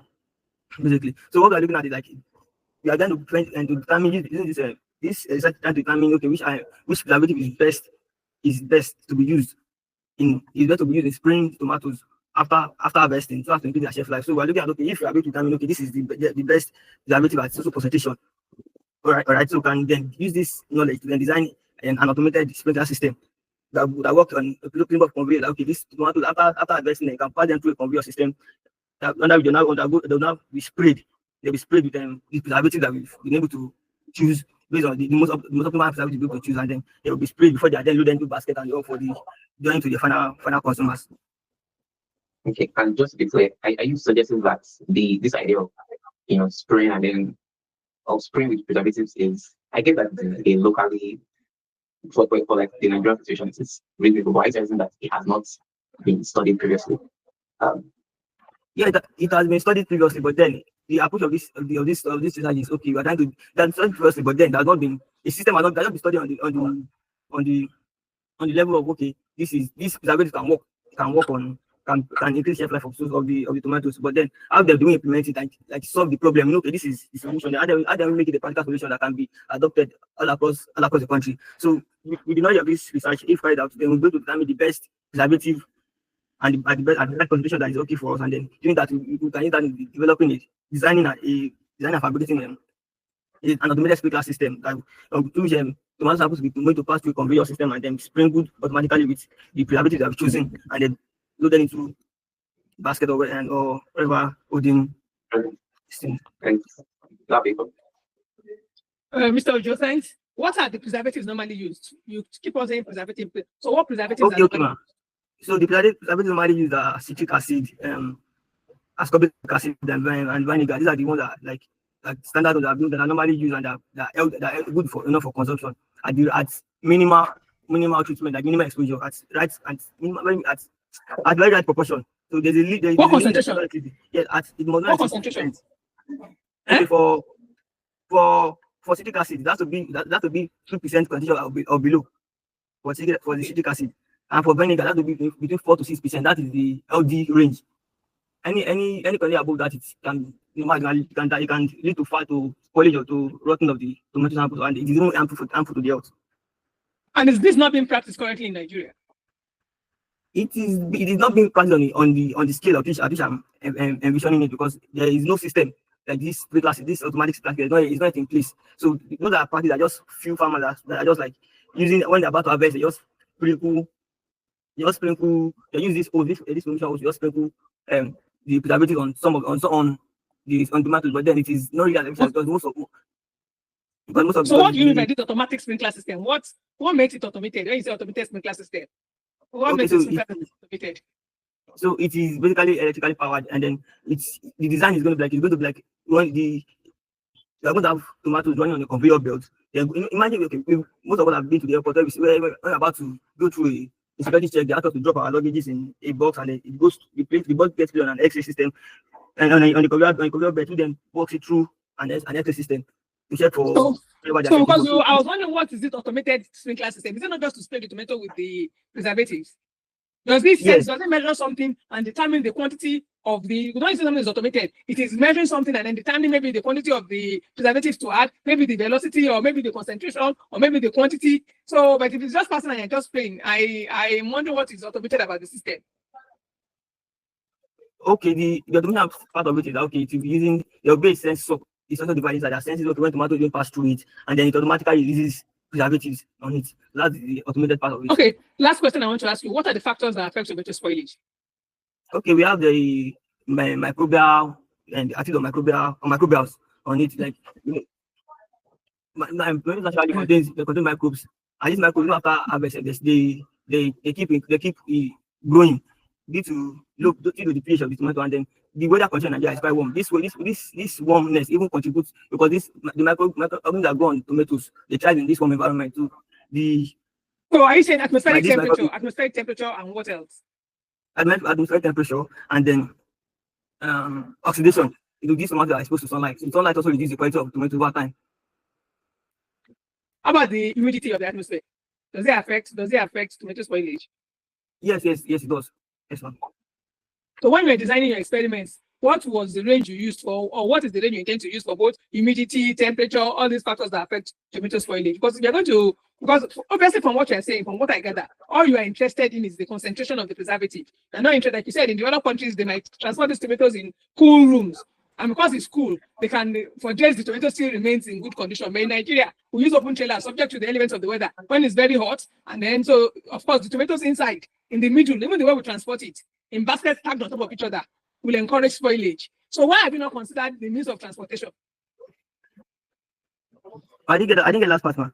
I said there are so many other factors that affect tomato spoilage. And when you're looking at developed countries, the way they transport their tomatoes, they transport them in crates. And these crates have ventilation holes. And then even when they stack them in the big vans, the trucks, those trucks are cool. They're like a moving cold room. So but in Nigeria, when we transport our own tomatoes, we stack them tightly inside baskets, and those baskets are placed on top of each other. So I said, why have you not looked at the means of transportation, maybe from the north to south, in order to reduce spoilage of tomatoes? Why have you not looked at the means of transportation as a way of reducing spoilage during transportation?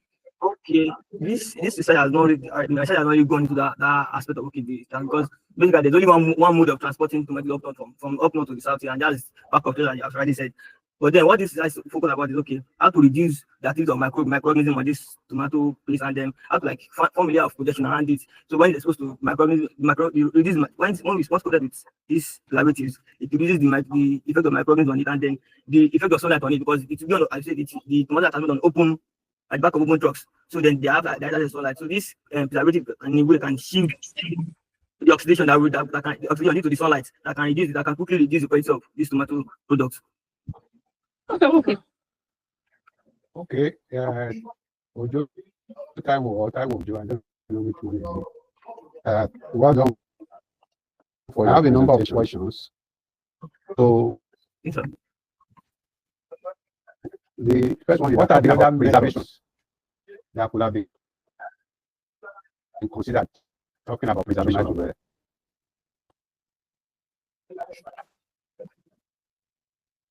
Okay, the other method, like I highlighted earlier, like the cold storage. The other method, yes, I did. The other method that I'm consider that the cold storage, like I said earlier. But then due to the power in Nigeria, then most of these farmers don't have resources to use this kind of preservative method. It makes it unaccessible for them. So apart from storage, what other preservation? Okay, there's also the modified atmospheric packaging. Whereby the tomatoes, this is used in abroad, whereby the tomatoes are packaged in crates and in containers that. No, we are talking about local now. We are talking about local solution now. Okay, other local solutions that we can use to improve the preservation of tomatoes. Basically the most accessible and affordable one is this of these preservatives. If you are looking at other approach, the most feasible one then will be the cold storage approach, which is knowledgeable for most farmers. No drying. Drying to some extent. No, I spoke earlier about the tomatoes losing their color and their texture due to oxidation that depends on the exposure to sunlight. So if you are drying tomato samples, most of us sun drying is not. I say sun drying. So sun drying, that's what I did. Yeah, sun drying is not a viable solution. Is that what you are saying? It doesn't require power. It is to some extent, but then if you are sun drying, it has to be regulated under strict supervision, so that the sun, the exposure to sun, which will lead to oxidation, will not completely destroy the tomato produce. But then if you are sun dry, we are talking about the way of preserving these tomatoes from the one they are being from the farm. Okay, fine. Hello. So, you are talking about spraying preservatives. So that this spraying that you are proposing requires power. Which is part of the issue that you earlier pointed out with respect to cold storage. So how is the power going to be provided? Okay, so what we are looking at is that this automated spraying system is not going to be something that's going to be at every farm or this thing. It's going to be these farmers usually have cooperatives, and then so we are looking at this at the major points of loading. We are going to have this sprinkler system. So at least there, when the farmers are come together, if this that goes into get launch and into the market. So these farmers can come together through their cooperative system, then get this sprinkler system in place, and then have generators to power. I think they don't have access to power there, and then it's just for when they are about to load the tomatoes for long distance travel. So they just pass it through the system, then straight to the back of their truck. So I think through their cooperative, they can raise the resources to power this thing, and it's not something that one person can know. It can be a community of farmers. Can do their cooperative, can come together and own this thing, and then everybody serves everybody. Okay, thank you. Thank you so much for your time, Sir Lama. Okay. If there are any more questions from the judges, we'll be moving on to the next finalist, which is Nkema Kunam Ogoejofo, 5 chemical engineering. Nkema, are you ready? Yes. All right, and start sharing your screen and open it. Can you guys hear me now? Turn on your camera, sorry.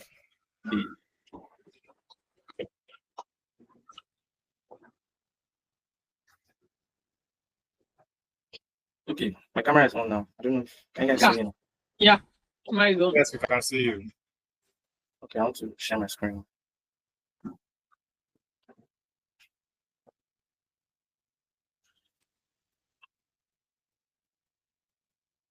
Can you see my screen now? Yes, sir. Yes, sir. Yeah, we can. Okay. Sorry. Okay, so on the 19th of June this year, the Lagos State government shut down the Okeoba Abattoir in Agege due to unsanitary practices and environmental violation. Not only did this act affect the new consumption value chain in Lagos, but it also revealed a critical challenge that is common in abattoir management, which is improper waste disposal. Now, in an era where we're dealing with the environmental consequences of fossil fuel dependencies, what if these waste from these slaughterhouses in Lagos can be used in solving Nigeria's energy and environmental crisis? My distinguished panel of judges, my co-finalists, good day to you all. My name is Okojo Anthony, and I'm here to address this environmental concern through my project proposal titled Techno-Economic Analysis of Biogas Production from a Lagos Abattoir. And these are the proposed contents of my presentation. Now to the introduction. It's a well-known fact that the search for sustainable energy is no longer an academic exercise, but a global necessity that is important to you and I. This is because greenhouse gas emissions has intensified climate intensity. It has intensified discussion surrounding climate change because over 88% of global energy relies on fossil fuels. Now, with biogas as one of the sustainable renewable energy that is being adopted across the world globally, this avenue is a vantage potential towards solving this climate challenge, and it has existed as an economically viable solution. And for Lagos State and our abattoirs, it is a golden opportunity, especially in a situation where these abattoirs, they produce waste that pollutes the water bodies. Now, unfortunately, there is limited adoption of biogas technologies in Nigeria, particularly in abattoirs, despite the fact that Nigeria has the potential to generate 0.03 cubic meters of biogas from these abattoir waste daily. And instead of these waste to be used in biogas technologies, it is rather being dumped into the gutters or being dumped into the environment. For instance, if you go to the Agege Abattoir, you will see a mountain top filled with just cow horns, bull horns. And this is not supposed to be so. So now why am I stepping in now? I'm stepping in to address this problem by evaluating the possible production potential from a case study abattoir. That is, if a biogas digester is implemented in an abattoir. That is the first objective I'm trying to achieve through this project, and also to assess the capital and operating cost, wherein I'll also perform profitability analysis to test the economic feasibility of this process and to analyze the environmental benefits and sustainability impact in line with the SDG, particularly SDG 7 and SDG 13. Now, we know that biogas is a mixture of methane and carbon dioxide, but how is it produced? It's popularly produced through the anaerobic digestion process, which is a well-established biological process, and it comes in 4 stages: hydrolysis, acidogenesis, acetogenesis, and methanogenesis. And due to the properties that this waste from abattoirs, the properties of the waste from abattoirs, which is the cow dung process, it makes this project very feasible. It makes this waste as a suitable feedstock for this project. Now, I mentioned that there are 4 processes, and these are the chemical reactions that illustrates the anaerobic digestion process. We have the hydrolysis, where the biomass is decomposed to form simple monomers, which are sometimes carbohydrates, and then these monomers become the substrate for the acetogenesis, where they are broken down into acetic acid and hydrogen, and then the acetic acid is further broken down in the acetogenesis stage by the acetogen bacteria to produce acetates, carbon dioxide, and hydrogen. And these acetates, combined with the previous products, some of the previous products from the past few stages, form a substrate for methane production, which is the major component of biogas we need from this process.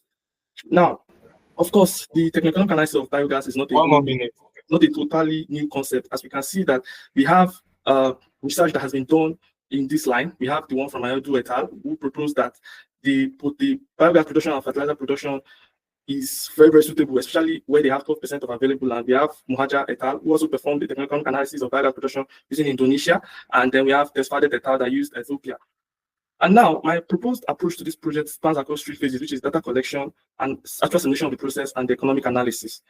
And since I want to first use a simulation-based approach, which is using DWSIM to simulate the process to know the amount of biogas I can produce from this process, which goes across these three stages. And this is my proposed project timeline for my project. And these are the references I use in drafting out this proposal. Thank you. And I'm moving to Thank you for your presentation again. I'll be moving on to the judges for questions again. Okay, good afternoon. Thanks for your presentation once more. And when you talk about abattoir waste, what are they? You didn't tell us what you just said abattoir waste. What are the waste that we find in the abattoir? Okay, the major waste that is from the abattoir are one, the intestinal waste, the offals, the blood, the rumen, and then most especially the cow dung. So what are the other uses of this waste? I know cow dung is used as a manure.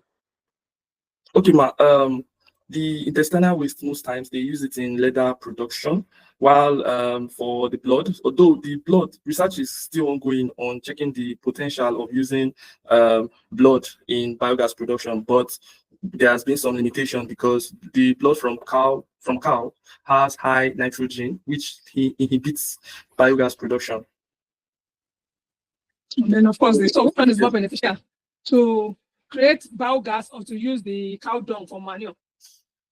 Okay, it works both ways, but like I said, I'm streamlining my project to abattoirs. Now, cow dung is also very suitable for fertilizers, but the thing is, the demand for cow dung as fertilizers is very high and rampant in cow farms compared to in abattoirs. So most times, these wastes are just thrown maybe by the side or inside the gutters, and it pollutes these areas. That is why I'm streamlining it to abattoirs. I don't know if that answers your question. Okay, I'll come back. Okay, ma. So I get the sense that you may have done some analysis on this project. So I want to know if you have an idea of like what volume of biogas you're able to get from, say, the average abattoir, or maybe the specific abattoir you talked about. Do you have an idea about what volume of biogas you are potentially produce? Okay, that's yes. So what I intend on doing is that I have to first get data on the probable amount of cows that is being killed in the abattoir. And then from that data, I would be able to estimate the amount of cow dung waste, most particularly in the stomach of the cows, to know which will serve as my feedstock, that is my flow rate, to start the process. So currently, due to from research, we know that in a cow, 6.6% of a cow accounts for the waste from that cow. So when I know the amount, of cows that is being slaughtered, and I also know the average weight of the cows that are being slaughtered, although an average bull weighs around 320 to 340 kilograms. So when I know that, I do some calculations to estimate the amount of cow dung that's waste that the abattoir generates in a day, which would then serve as the feed to the biogas plant. So apparently, like I said, I'm simulating the process. So I expect that at least if I inject around, because I've actually done a little test run on DWSIM, and I used around I used dummy data quite all right. Not that I didn't use an exact data. So from what I did, I used a data of, let's say, if they kill around like 50 cows, I got around 11 to 12 kilogram per hour as my flow rate, which was then set to produce around 2 kilogram per hour of biogas. In which, if you now do that for a whole day, for a whole week, it's actually, there is potential in this project. I don't know if you answered the question. Yeah, that's fair. I was going to ask again, what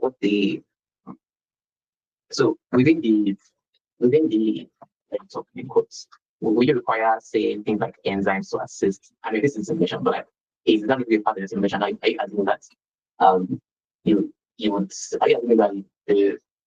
assuming that if you purely Prayer-based process, for instance, will you require things like enzymes to assist the breaking down of the waste into into biogas. So yeah, it takes the biological element, so it's beyond the waste just being in the reactor and then being converted into there.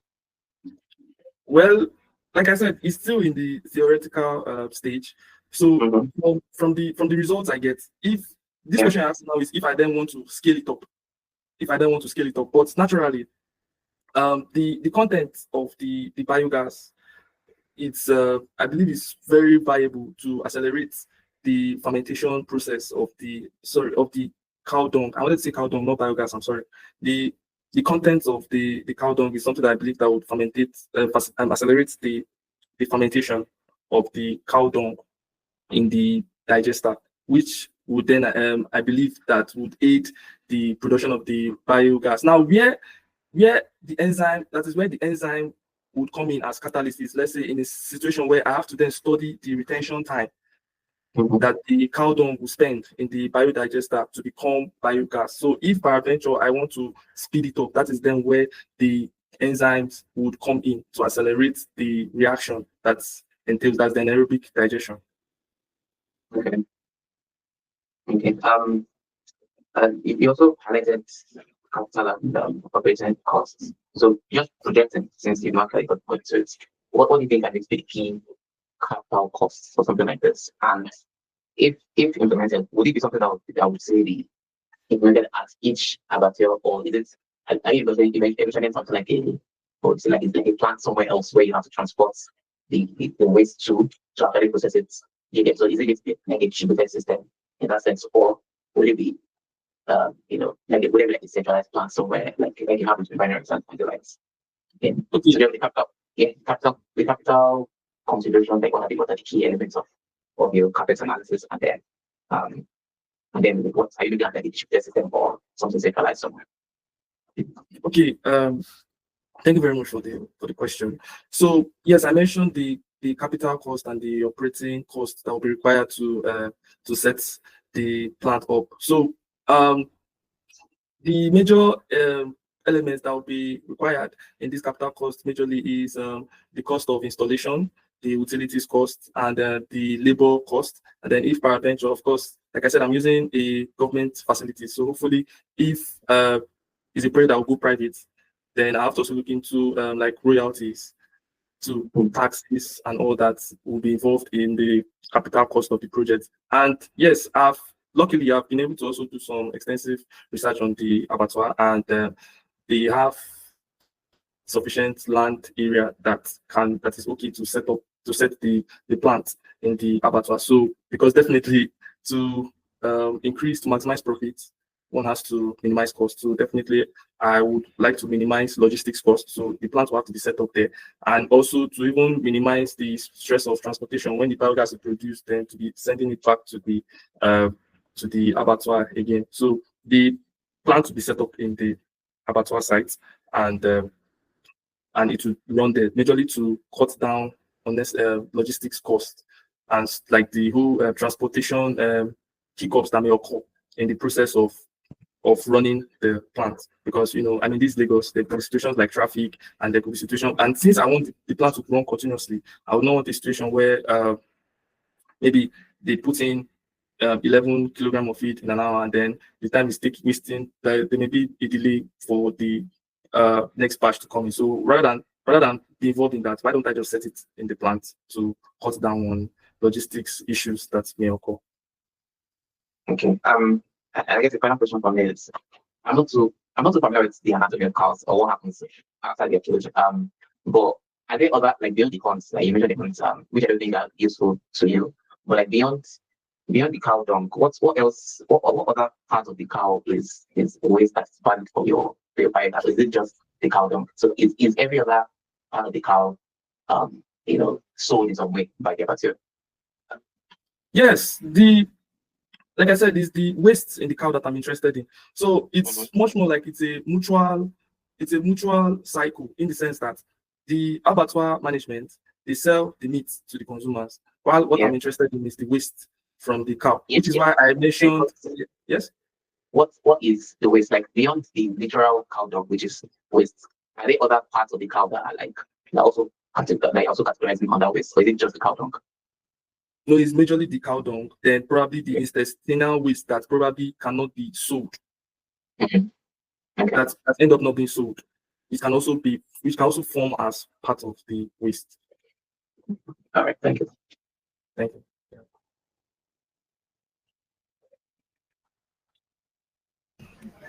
Excellent. In the absence of any more questions for Nkem, we'll be moving on to the next person, which is Daniel Okosun. Are you ready, Daniel? Daniel Okosun. Yeah. Everyone. Good afternoon. You can turn on your camera and start sharing your screen. Yes, Damilola, please, I would want you to help me present my slide. Okay. Give me a minute.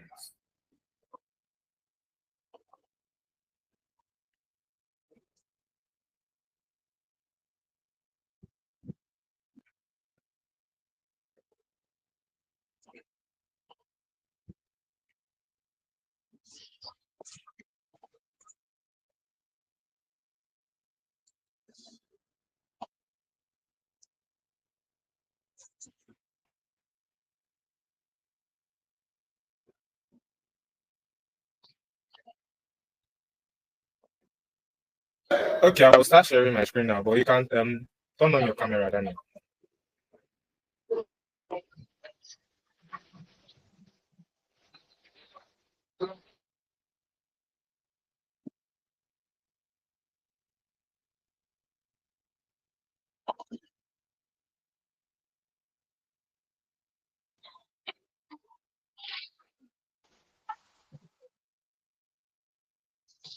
Okay, can you guys see me?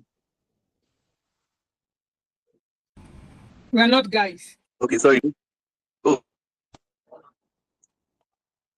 Good day, esteemed judges and my fellow finalists. My name is Okosun Daniel, and today I'm presenting my research on plastic waste chemical recycling, turning waste into value. Next slide, please.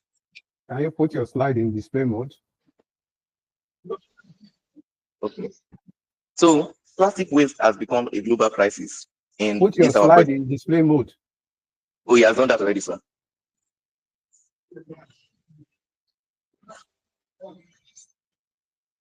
Okay, to the next slide. Plastic waste has become a global crisis that has affected us in our present generation.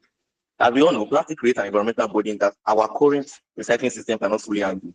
We have two common types of recycling plastic waste, which are mechanical recycling and chemical recycling. Now, mechanical recycling works by creating new products from waste, either by shredding them or remelting them, while chemical recycling converts the chemical waste back to their basic chemicals. Next slide, please. According to the United Nations Environment Program, every year the world produces about 400 million tons of plastic waste. Then the Organization for Economic Cooperation and Development predicts that by 2060, this figure is going to triple by about 1 billion metric tons annually. The rest, sadly, only about 9% of our waste are recycled effectively.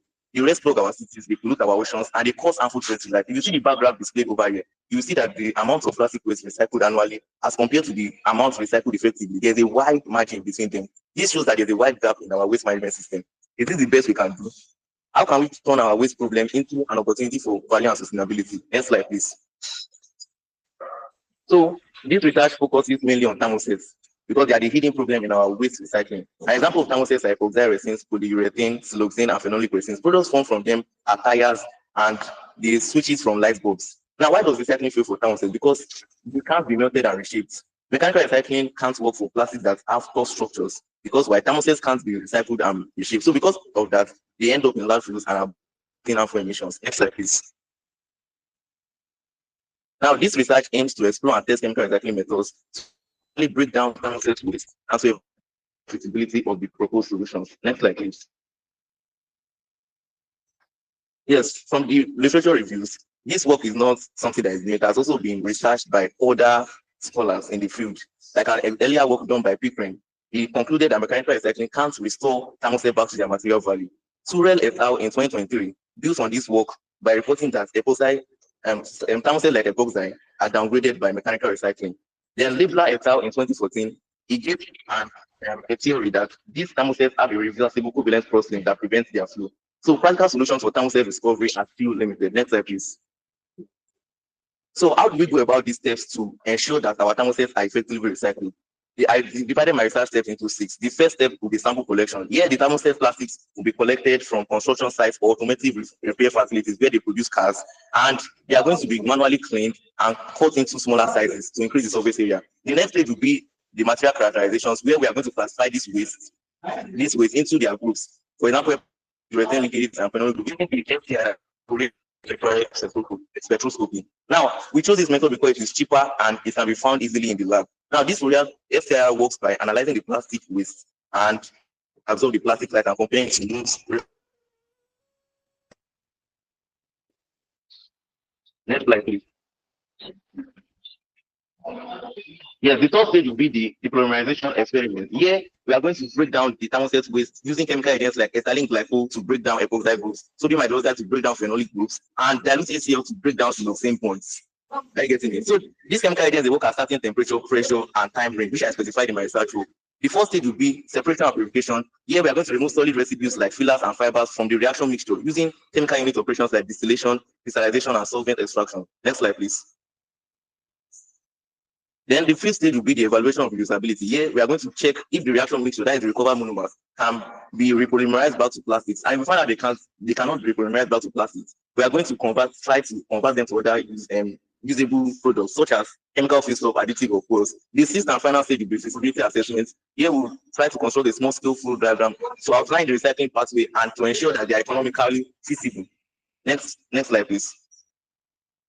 Yes, so past studies give us hope that glycolysis, polyurethane foam, and base hydrolysis can recover up to 85% recovered. 2 minutes more, please. And you see that we have only 16%. As compared to the last slide graph I showed you in slide 3, it means that this is an effective recycling system. Next slide, please.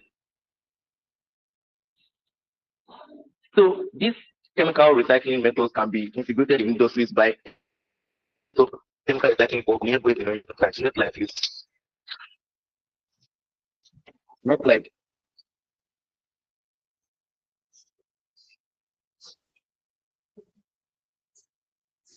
My research aligns with yes, the economic recycling methods are numerous.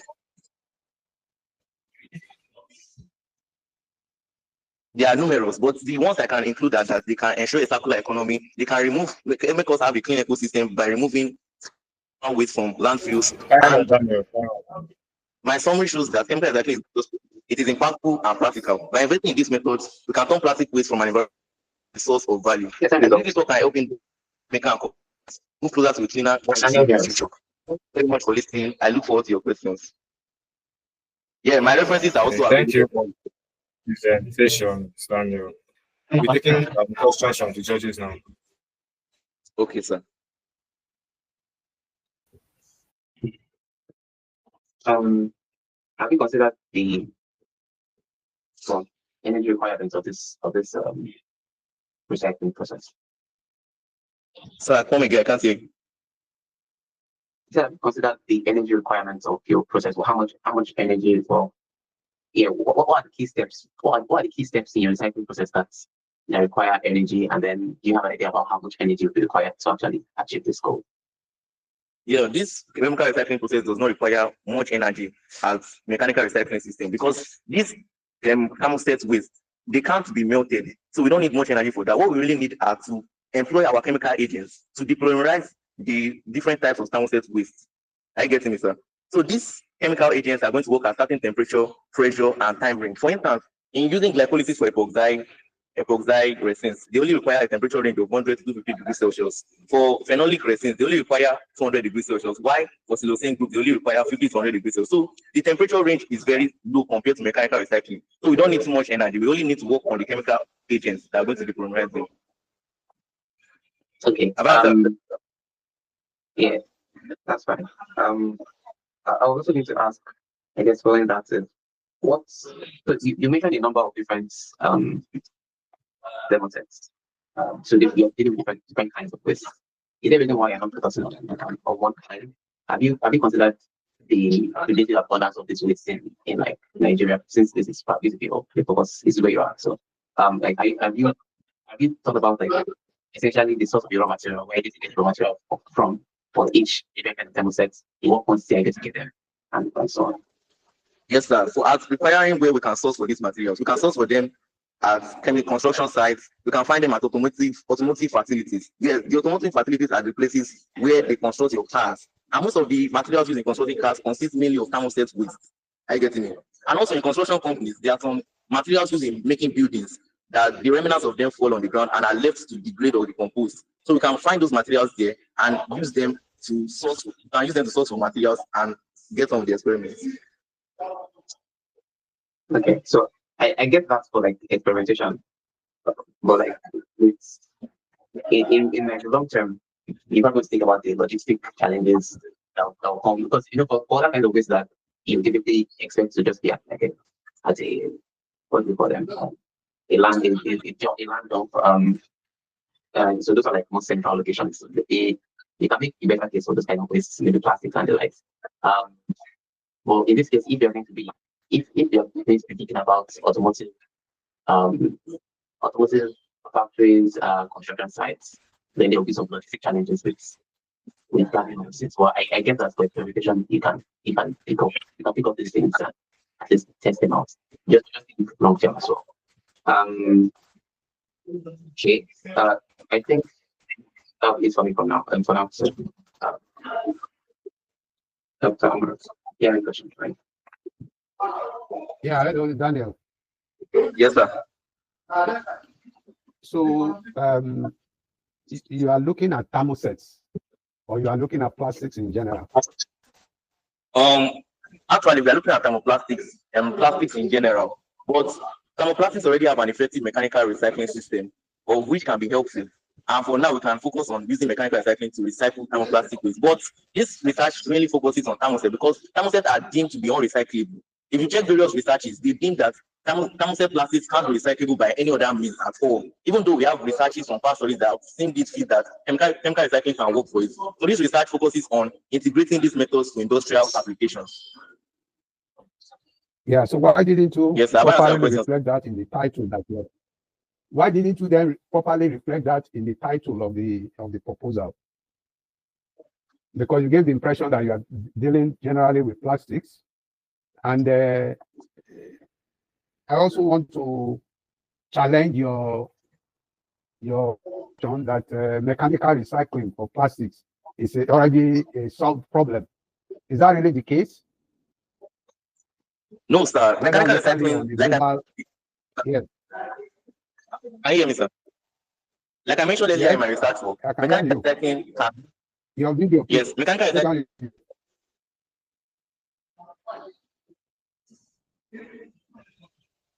Mechanical recycling. Okay, yes, mechanical recycling has made it makes products deemed again. Like when I wrote in my research, we chemical engineers, we deal with quality products. And by bringing out raw materials from this waste, we have to ensure that the products that we bring out are more quality. Now, mechanical recycling has not been effective for thermoplastics because if you can see from the chart, only 9% are recycled effectively. Now, we can also utilize chemical recycling methods for thermoplastics and thermosets also. Now, if we utilize mechanical recycling methods for thermoplastics, we will also recover useful products. Not only would they be thrown away, but they can also be reused by the same company. Take, for instance, Pepsi Cola. They normally produce plastic bottles. So if these thermoplastics are used up, they can easily be recycled back again so that it can be turned into useful products, quality products for the companies to use to reproduce more soft drinks. So yeah, in general, hello, that's recycling. You are asserting that it is mechanical recycling. And I'm saying, is that really the case? Sir, the recycling method system we use at present to recycle thermoplastics, they are mechanical. And when we read from the chart, we saw that the mechanical recycling system has not been as effective as how we want it to be. So I'm trying to propose chemical recycling as an approach, not only for thermoset plastics in general. But I'm using thermoset as a case study because there are people that deem it that these thermosets cannot be recycled at all. And you find thermoset plastic lying in waste all over us. They are lying around everywhere because people have deemed it that this type of plastic cannot be recycled again. So I included thermoset as a case study so that I can show you more and more alternative approaches for us to recycle these thermoset plastics. Okay, that's fine. I saw in your report, you wrote something like based catalysis, hydrolysis or something. What do you mean by that? Base. Yes. What is base? Yes, sir. Based hydrolysis. Like I mentioned in the research steps, I said the first step of after classifying all the thermoset plants into their various groups using the FTIR, then this based hydrolysis, the chemical agents that will be used to depolymerize these different thermoset waste will be you can't use one chemical for all of them. They all have each of their specific different chemicals. For instance, ethylene glycol works for epoxide. My question is, hello, Daniel. Yeah, I'm coming to your question, hello. Sir. This base, you said this base. Do you understand English? Is it yes, base or base? So it is base hydrolysis. Spell it. Base hydrolysis.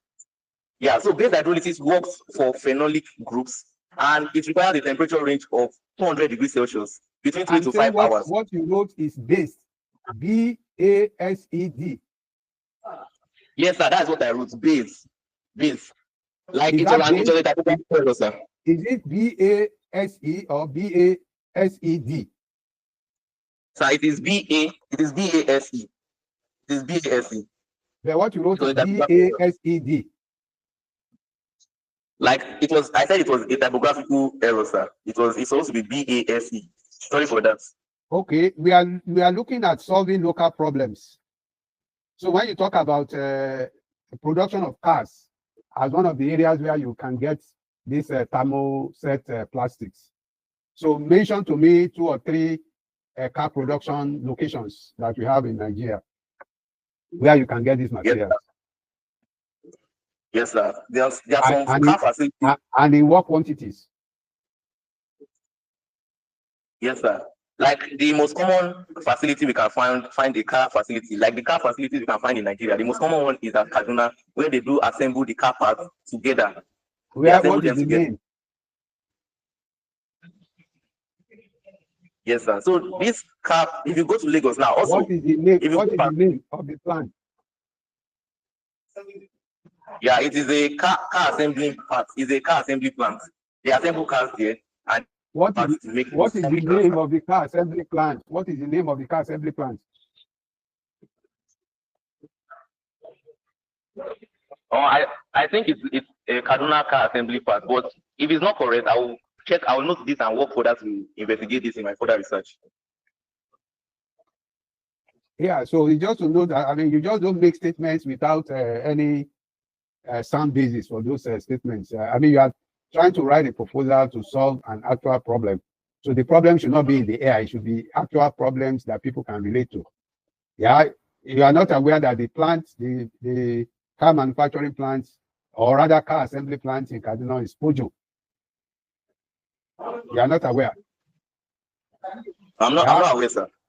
So what quantity of these thermosets are you likely to get from such a plant?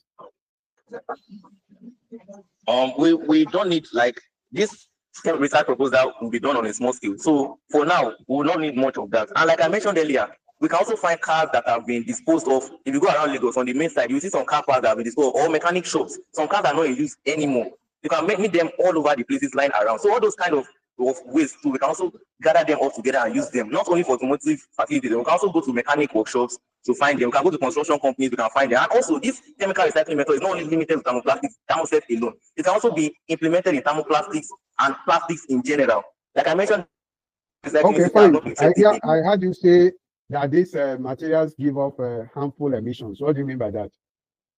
Yes, when these materials are burned, some of these materials are burned, they give off emissions that can affect our ozone layer. So they give off greenhouse.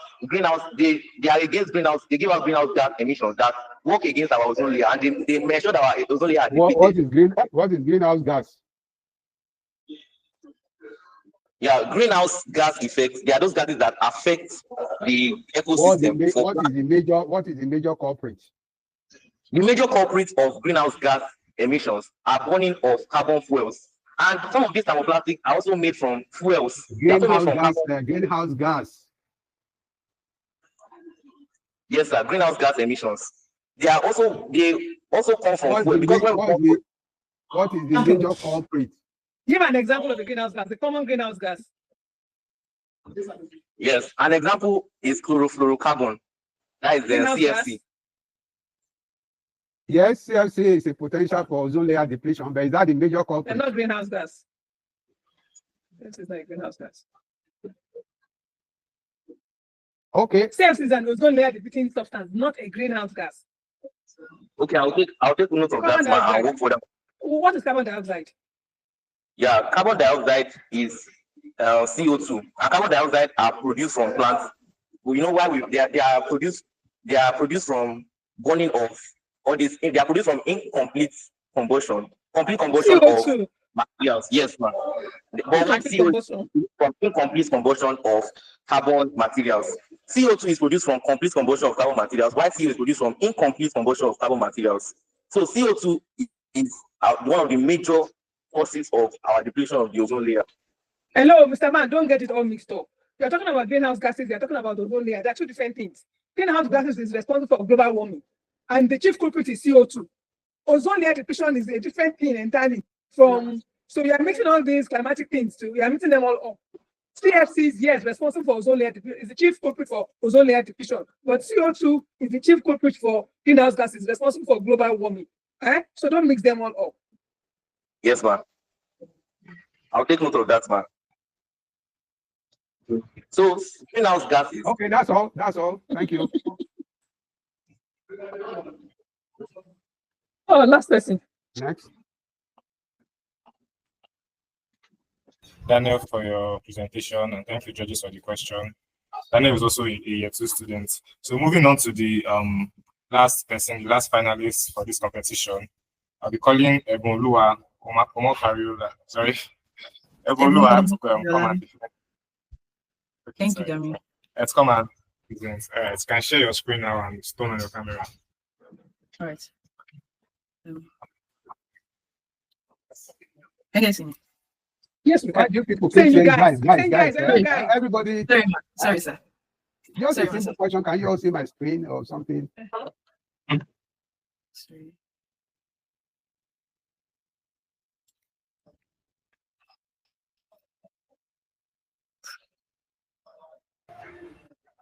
I believe you can all see my screen now. I hope Yeah, we we need to can. share. I hope you can all see my screen now. Okay.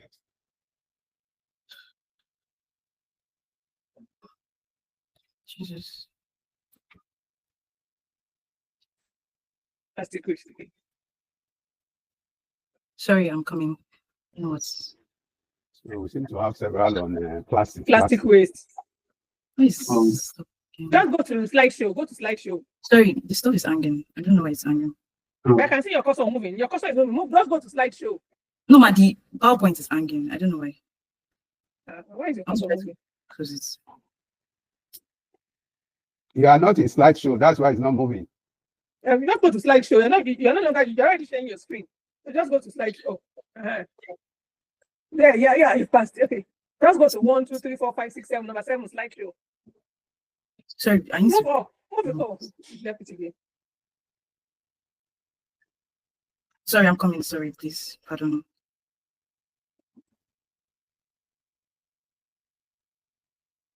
I'm sure, fortunately, you can relate to guys when they want to present. And then you can. We old school. It's like, no, we're not part of your guys. Sorry, no. It's just fix. Just share your screen. Go back, share your screen, and just go to slideshow. It will work. Go to slideshow on top. Not okay. Yes, ma'am. So, is my time, as I said, started. Fortunately, I'll be done. Sorry, I can't hear you. Has it started? Sorry. It has started. Okay. Yes. All right. Yes.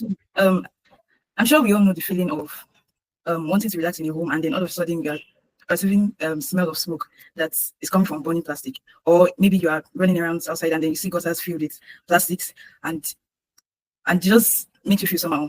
So what if I tell you that this is not just an environmental issue, but it can also serve as an opportunity for innovation? Good day, panel of judges, my academic timekeeper, and my fellow finalists. My name is Ebonluwa Omokariola, a chemical engineering student of the University of Lagos, and I'm here to present my research proposal titled Plastic Waste Management in Nigeria, Exploring Sustainable Waste Product Technologies for Circular Manufacturing. This is my table of contents. From the background of study to my research aims and objectives down to my conclusion, I'll be presenting my proposal.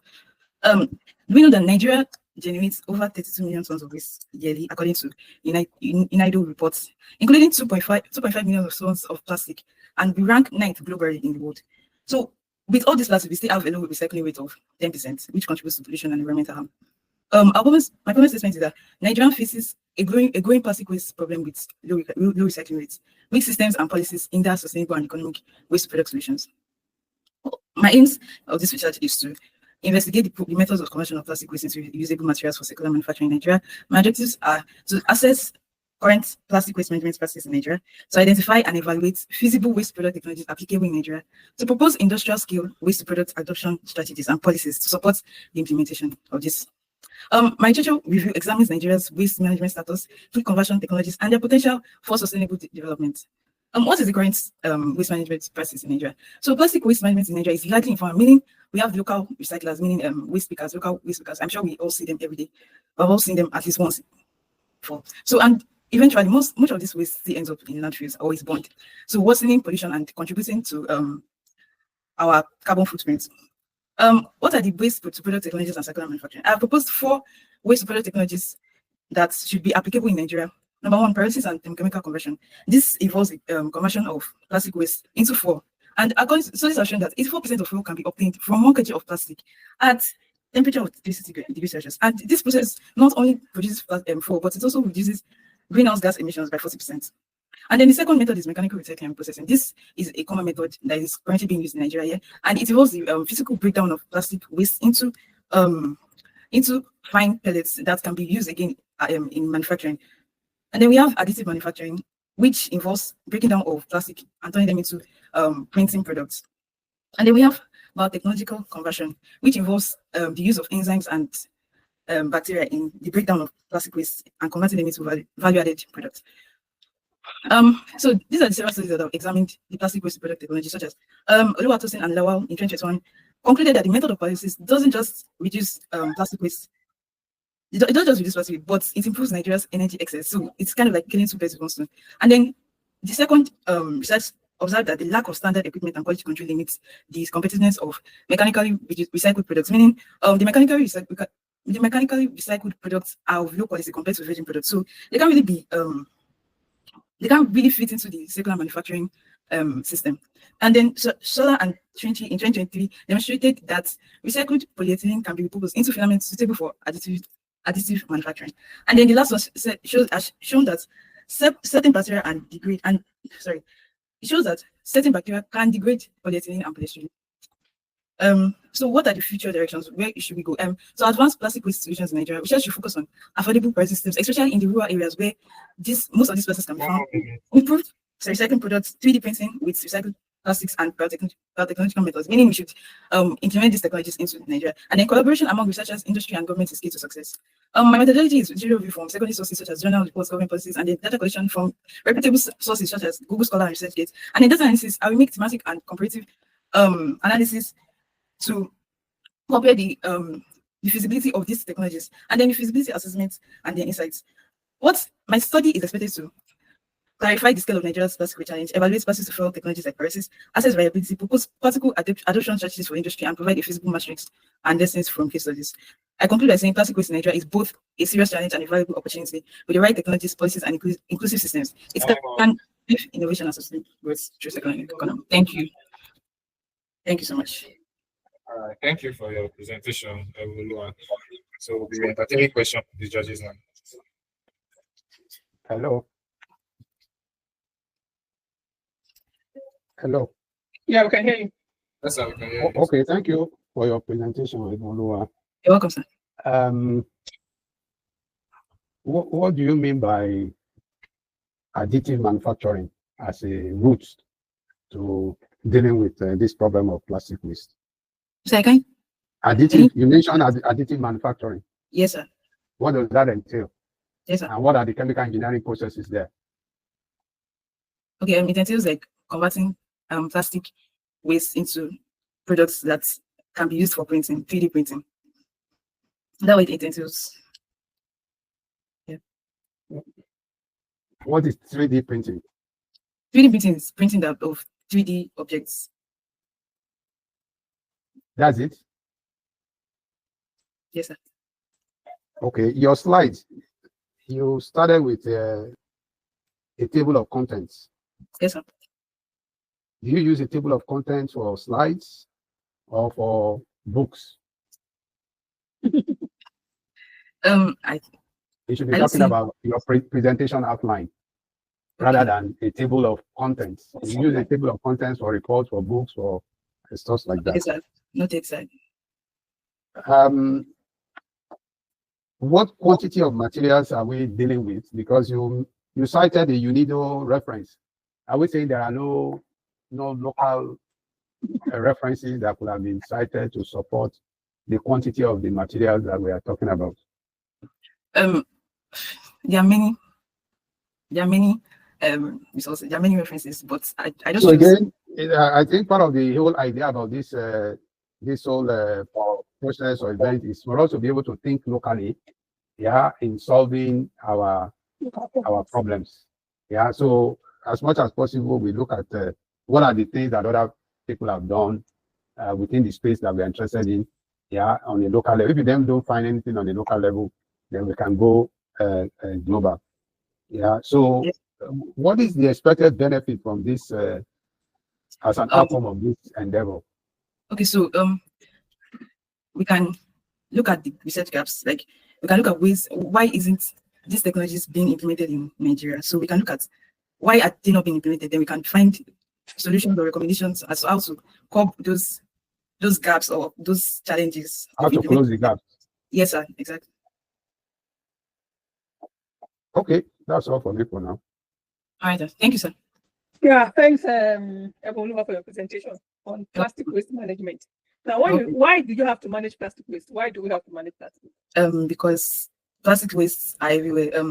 As a Lagosian, as someone that's grown up in Lagos all my life, I've seen landfills where there are lots of waste and where we just store them there. So like, I just see them like, why can't we turn this waste into resources, into valuable resources, and not just leave them there? Like, what if do we just leave them there and over the years they just keep accumulating?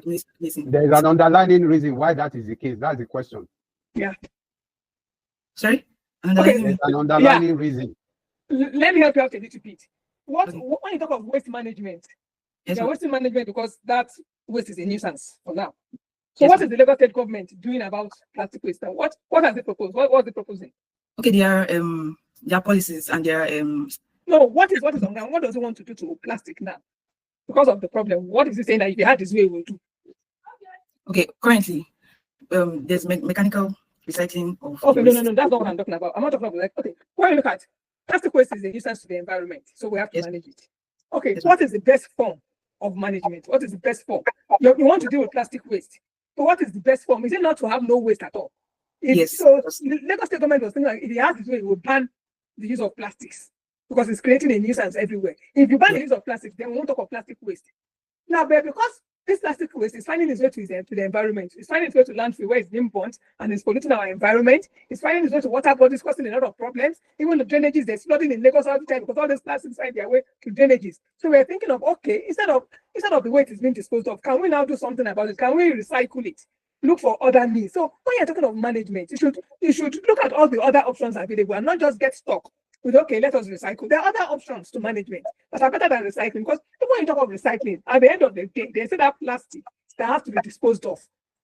And so the way plastic is currently being disposed of now is a nuisance to the environment, either to the air, to the water, or to land. It's a nuisance. So the best management option is to avoid even the production, the plastic itself occurring as a waste, what we call zero waste. So next time when you want to present things like this, talk about the different options available. This is the best option, but why is it not feasible? Then you now go to the next, But even this is so-called recycling will not solve the waste problem, will not solve the environmental problem. Yes, ma'am, but it will improve the waste. Because there are waste already. We can't just say we should what if we say we should ban waste? What about the current existing waste that are there right now? The landfills are there. We have to recycle them. So that one I'm thinking we should those wastes that are already existing, that one I'm talking about, we should recycle those wastes. You are also you are closing your mind to other possibilities.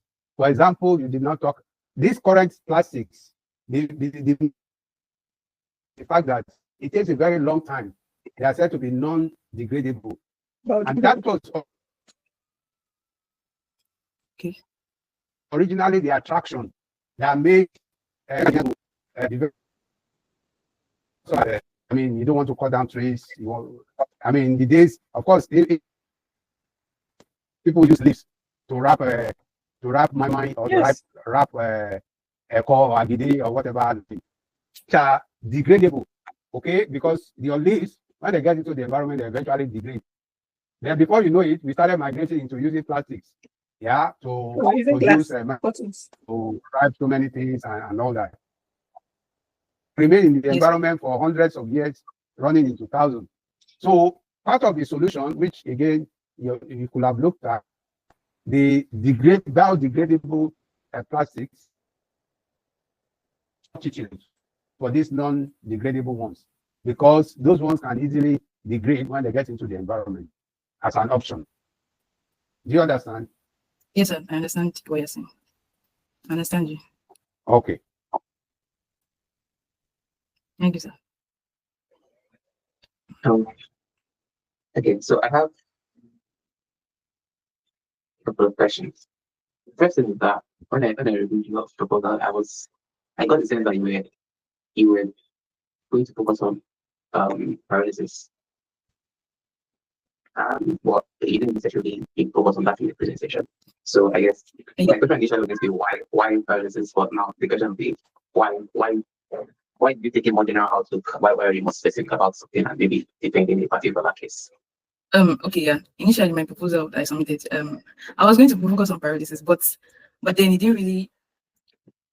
It kind of like took away from my topic. My topic was exploring the different technologies, so I didn't just want to focus on paralysis, just paralysis. I wanted to focus on the different technologies, and maybe focusing on paralysis will require another like topic specifically for it, another research specifically for it. But this one was focusing on the different technologies. Yeah. Okay. I was okay. So with paralysis in particular, did you? So if it is one of the things that you're thinking about, you highlighted converting the plastics to fuel, something like that. Yeah. What about what the potential end product, what that fuel is going to be exactly? Is it going to be kind of products can fly, airplanes or fuel the generator or in the kitchen? What kind of fuel are you thinking about? Okay, so the fuel, I think the fuel from pyrolysis is pyrolysis oil, and it will be used in I think in different areas. So I don't mean I just want to think about like if you're going to generate for recycle plastic today for what is that for exactly? I mean, you have to think about it later, but just have it in mind. It is to have full picture in mind when you're starting something, so that it helps you with your direction. Okay. So from the perspective of this, how you describe it, you call it something like a theoretical framework, feasibility matrix, and all of that. What is going to be the analytic to your research? Like, okay, now if you are now focusing on comparing different strategies, what are the key metrics you're looking out for? Like, what are you comparing in your analysis? And so this is the big matrix. What is the matrix exactly? Okay, so basically, the main thing I'll be comparing is the amount of products gotten per kg plastic waste of the like what technology yields the best amount of products per kg plastic waste. Yeah, that's the main thing. And then I'll also compare the cost of these technologies, especially in rural areas, in local settings. I'll also compare the knowledge gap, what do we know about these technologies, what skills do we have kind of about these technologies in Nigeria. Yeah. All right.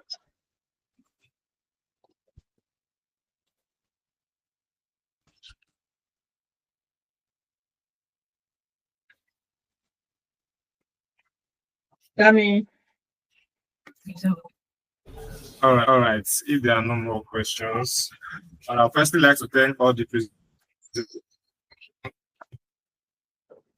presenters for presenting their work. It takes courage to present your research. Very, very grateful. Thank you, Dr. Tulu. Thank you, Dr. Amaru. Thank you, Mr. Fortune. And this has been a great learning experience for us. I can say I think we learned a lot from different sorts of chemical engineering. So thank you so our sponsors for the program. Thank you so much. Also, thank you to the audience for staying this long.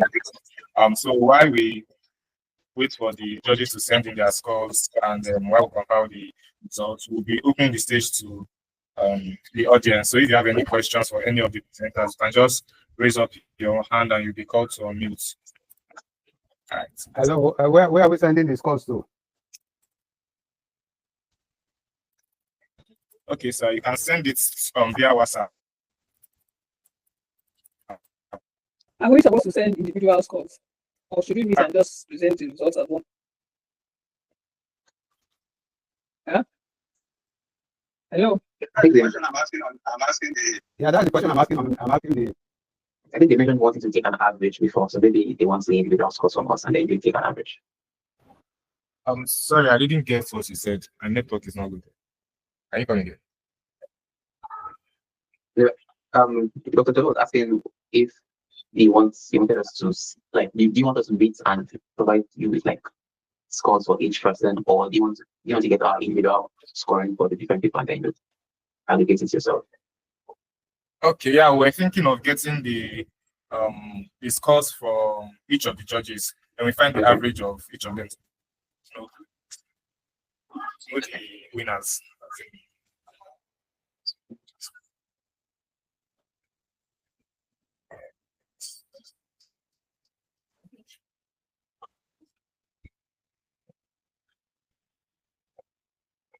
So, audience, this is your time to ask questions if you have any.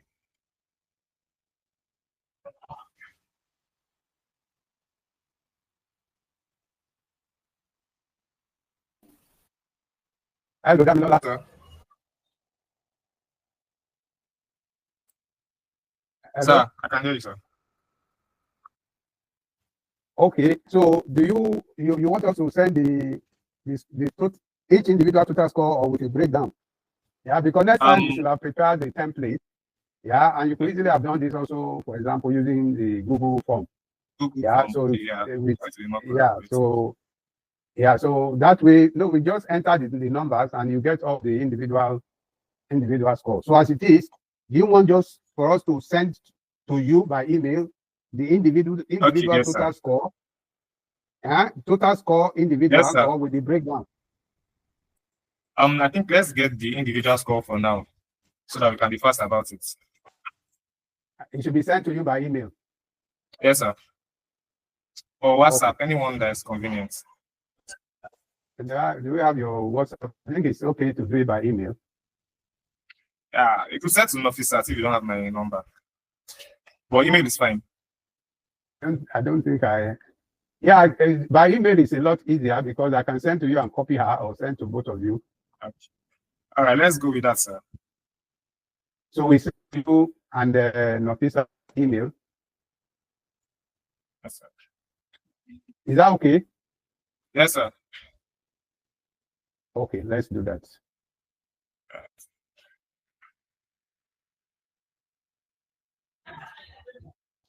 Dan, have you received mine? Check your WhatsApp.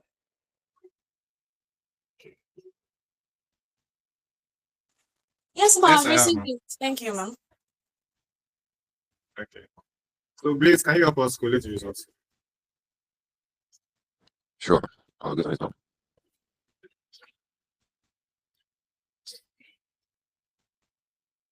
So, from the audience, if you have any questions, just let us know.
Okay, thank you, Fortune. I've received yours.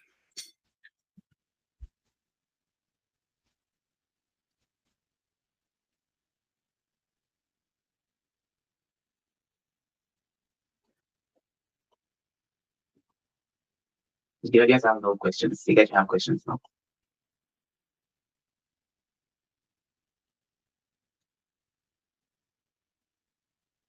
It's waiting Why for is your everyone so questions. quiet? Member of the audience. Others can talk and You say guys something. have the or you can just say what you learned from the program. If that be a question, it can be a contribution or addition. I mean, the program is for you guys.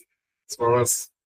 So hopefully those in lower levels knows what to expect during their final year research defense and also research projects.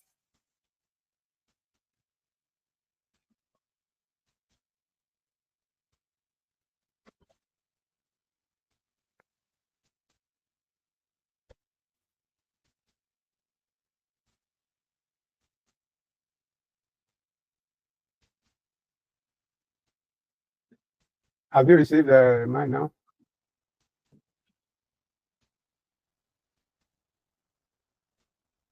Give me a moment, sir. Let me check. It's by email.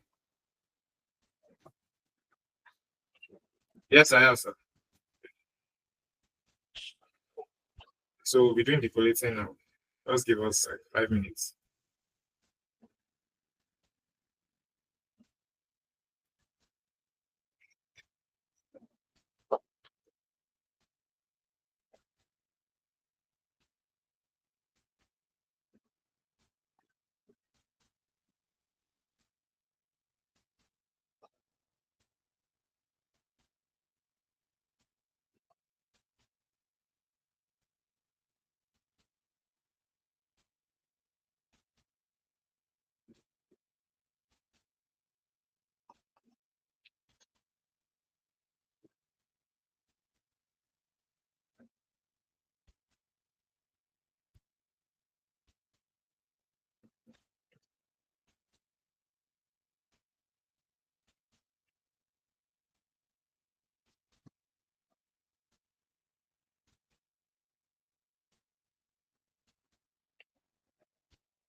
Okay, good afternoon, everybody. I think may I have a question, and my question is I'm not sure why a lot of us current chemical engineering students we don't tend to hear or Your know a video, lot please. about. Sir? Your video. Hey, okay, I'm coming. I'm coming. We need to know who is talking. Oh, it is not officer though. I have to look for I know my it's job. not Fisat. I know it's not Fisat. Okay, I'm coming. Once you want to talk, we want to see the face. Okay, that's fine. That's fine. Yeah. And these are simple rules that you people should get used Okay, to. okay. in the online. These are, I mean, this is a formal event, so it's not, so you become prepared as if it's an in-person. Yes, yes, sir. Okay, so I was asking that why is it that we don't really hear, or I don't think we've even really been taught about like our relevance in the pharmaceutical industry. I know that I couldn't attend the webinar, to be fair, but I saw a webinar online talking about contributions of chemical engineers in pharmaceutical industries. But then something came up I couldn't attend. So I was wondering if we could shed light on it. Maybe it could spark an interest or two for anybody here. When you say they don't talk about our impact in the pharmaceutical industry, chemical engineering is relevant in any place where material is being consumed. So not just pharmaceutical, any place, any process where you have A is being converted to B. So not just any process, not just even chemical process industry. If anything you can think of where one thing is going from one place to the other, you have chemical engineers in business and in operations research. You have chemical engineers even going to like geography related. So it's where you can apply your skills. You are relevant anywhere you can apply your skills. And nowadays, people are thinking out of the box. Chemical engineering is not only limited to the process industry. Like we always tell you, even in medicine, you have chemical. I mean, anyway, the body is about, like I always say in class, the body is about chemical plants. It's about chemical plants. So you have even chemical engineers going into medicine. You have chemical engineers even going into computer science, writing codes, writing them. Yeah, so anywhere your skill is relevant, there is no border again. In today's world, there are no borders. So chemical engineers are relevant anywhere your skill is needed. So, and that's why it's called to say chemical industry, cement industry, petroleum, anywhere your skill is required. Okay, all right. Thank you, ma'am. I think what makes it look like it's not an area that is strongly emphasized is the fact that we are not doing enough in-country processing. Yeah, vis-a-vis the manufacture of drugs. Okay, so if you are doing a lot of that, then you'll find that chemical engineers will also actively play in that sector, like it is done in the upstream and downstream petroleum industry. Okay, so most of the drugs, as it were, that are supposedly or produced in Nigeria are semi-finished, or in most cases they are already finished, and then they just come and package them in Nigeria. Okay, so but even in those, some of those pharmaceutical companies, yeah, if you dig deep down, you are likely to find one or two chemical engineers involved. Okay, but that is a very small number compared to what you will find in chemical manufacturing processes or in upstream or downstream petroleum industry and so on and so forth. So the challenge is, I mean, in other clients, I mean, to be sure, there are chemical engineers that are involved right from the R&D stage with respect to drug development, drug delivery, the development, and also the mechanism, of delivery, especially in the high profile health conditions like cancer. Okay, I mean, we have had some of our previous alumni who are in the US who are looking at drug delivery process. Okay, you have made the drug. How do you deliver it to the body? And it's a chemical engineer from UNILAG.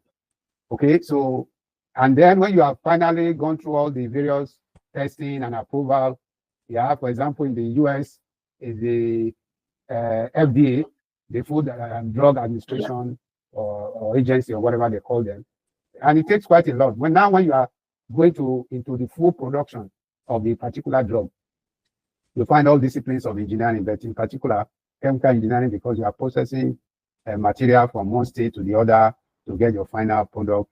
I mean, the drug delivery process itself, where AI is now being extensively used together with supercomputing, to be able to develop drugs that target specific disease in the human body. A lot of chemical engineers are involved. And you can Google this and you find it. Yes, in Nigeria, it may be low at the moment because of our current level of development.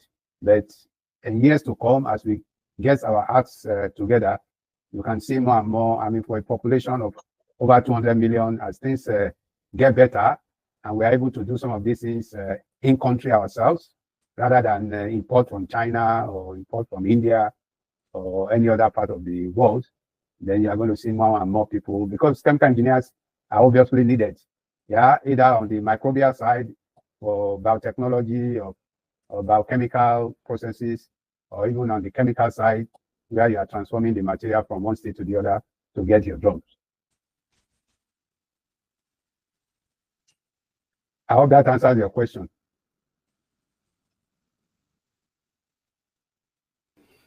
Tasha has left the call. Okay.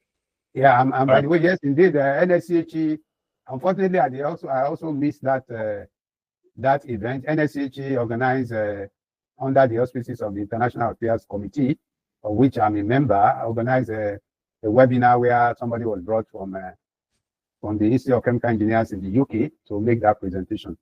Yeah, and I believe that, so maybe as a student chapter, you can request, maybe they have a recording or whatever. Yeah, you can request for the recording and share it amongst yourself. Okay, thank you so much, sir. Thank you once again, everyone. Okay, so the results are in. Can we get the drum roll, please? Before I say the results, thank you all for the contestants for taking their time to make this presentation. So we all get a state of participation. But even better, the knowledge that I've gotten out of it will be very, very useful in your future endeavors. So with no further delay, in third position, with a total of 58 points, we have Simeon Akinsoya. Drop reaction. Congratulations, Simeon.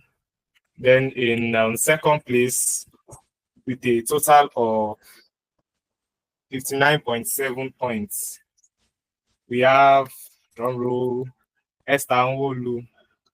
Congratulations, Esther, as our second place winner. And for the first position, with a total of 63.25%, 63.25 points, we have Nkemakuna Mogwejoko. Congratulations to everyone for your participation. For your participation. You can meet the AIChE escorts for your cash prizes. Thank you once again for everyone for showing up for this event. Thank you to the judges, thank you to the presenters, and also a huge thank you to the audience and the AIChE UNILAG School for organizing this event. I'll be calling on start now to give the closing remarks. Thank you. Congratulations to everybody. Congratulations. And, the participants for the efforts put in.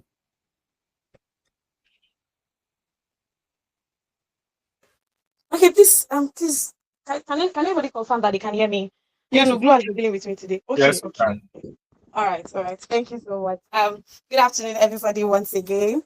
Although I would have low-key preferred this to be physical, but since this is like the inaugural edition, and I am really hoping that my successors get to build on it. For me, I like to think I'm going to leave chemical engineering. What are you walking about? Stay in one place. It's just on my network, that's why. Okay. I like to think I will leave chemical engineering, so that's what I strongly feel at the moment. But I was able to pitch this idea to my team that why don't we have something like this for the students, because it's quite inevitable. You'll have to do a research before you even get your degree in the first place, just so they have an idea of what it is like to be able to sit on their own and put something together based on a particular.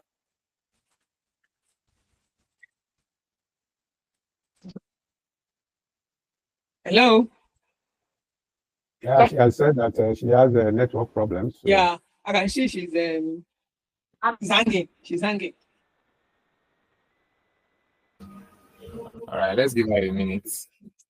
A minute, long. Not a minute, just an expression.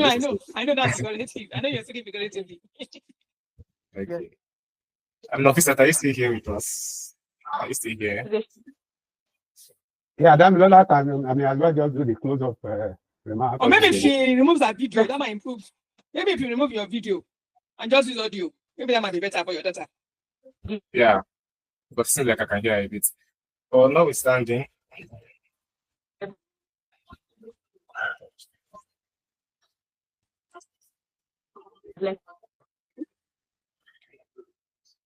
all right, since we're not able to get that, I just want to say thank you once again everybody for making the time to be with us. Are you here or not? This was a very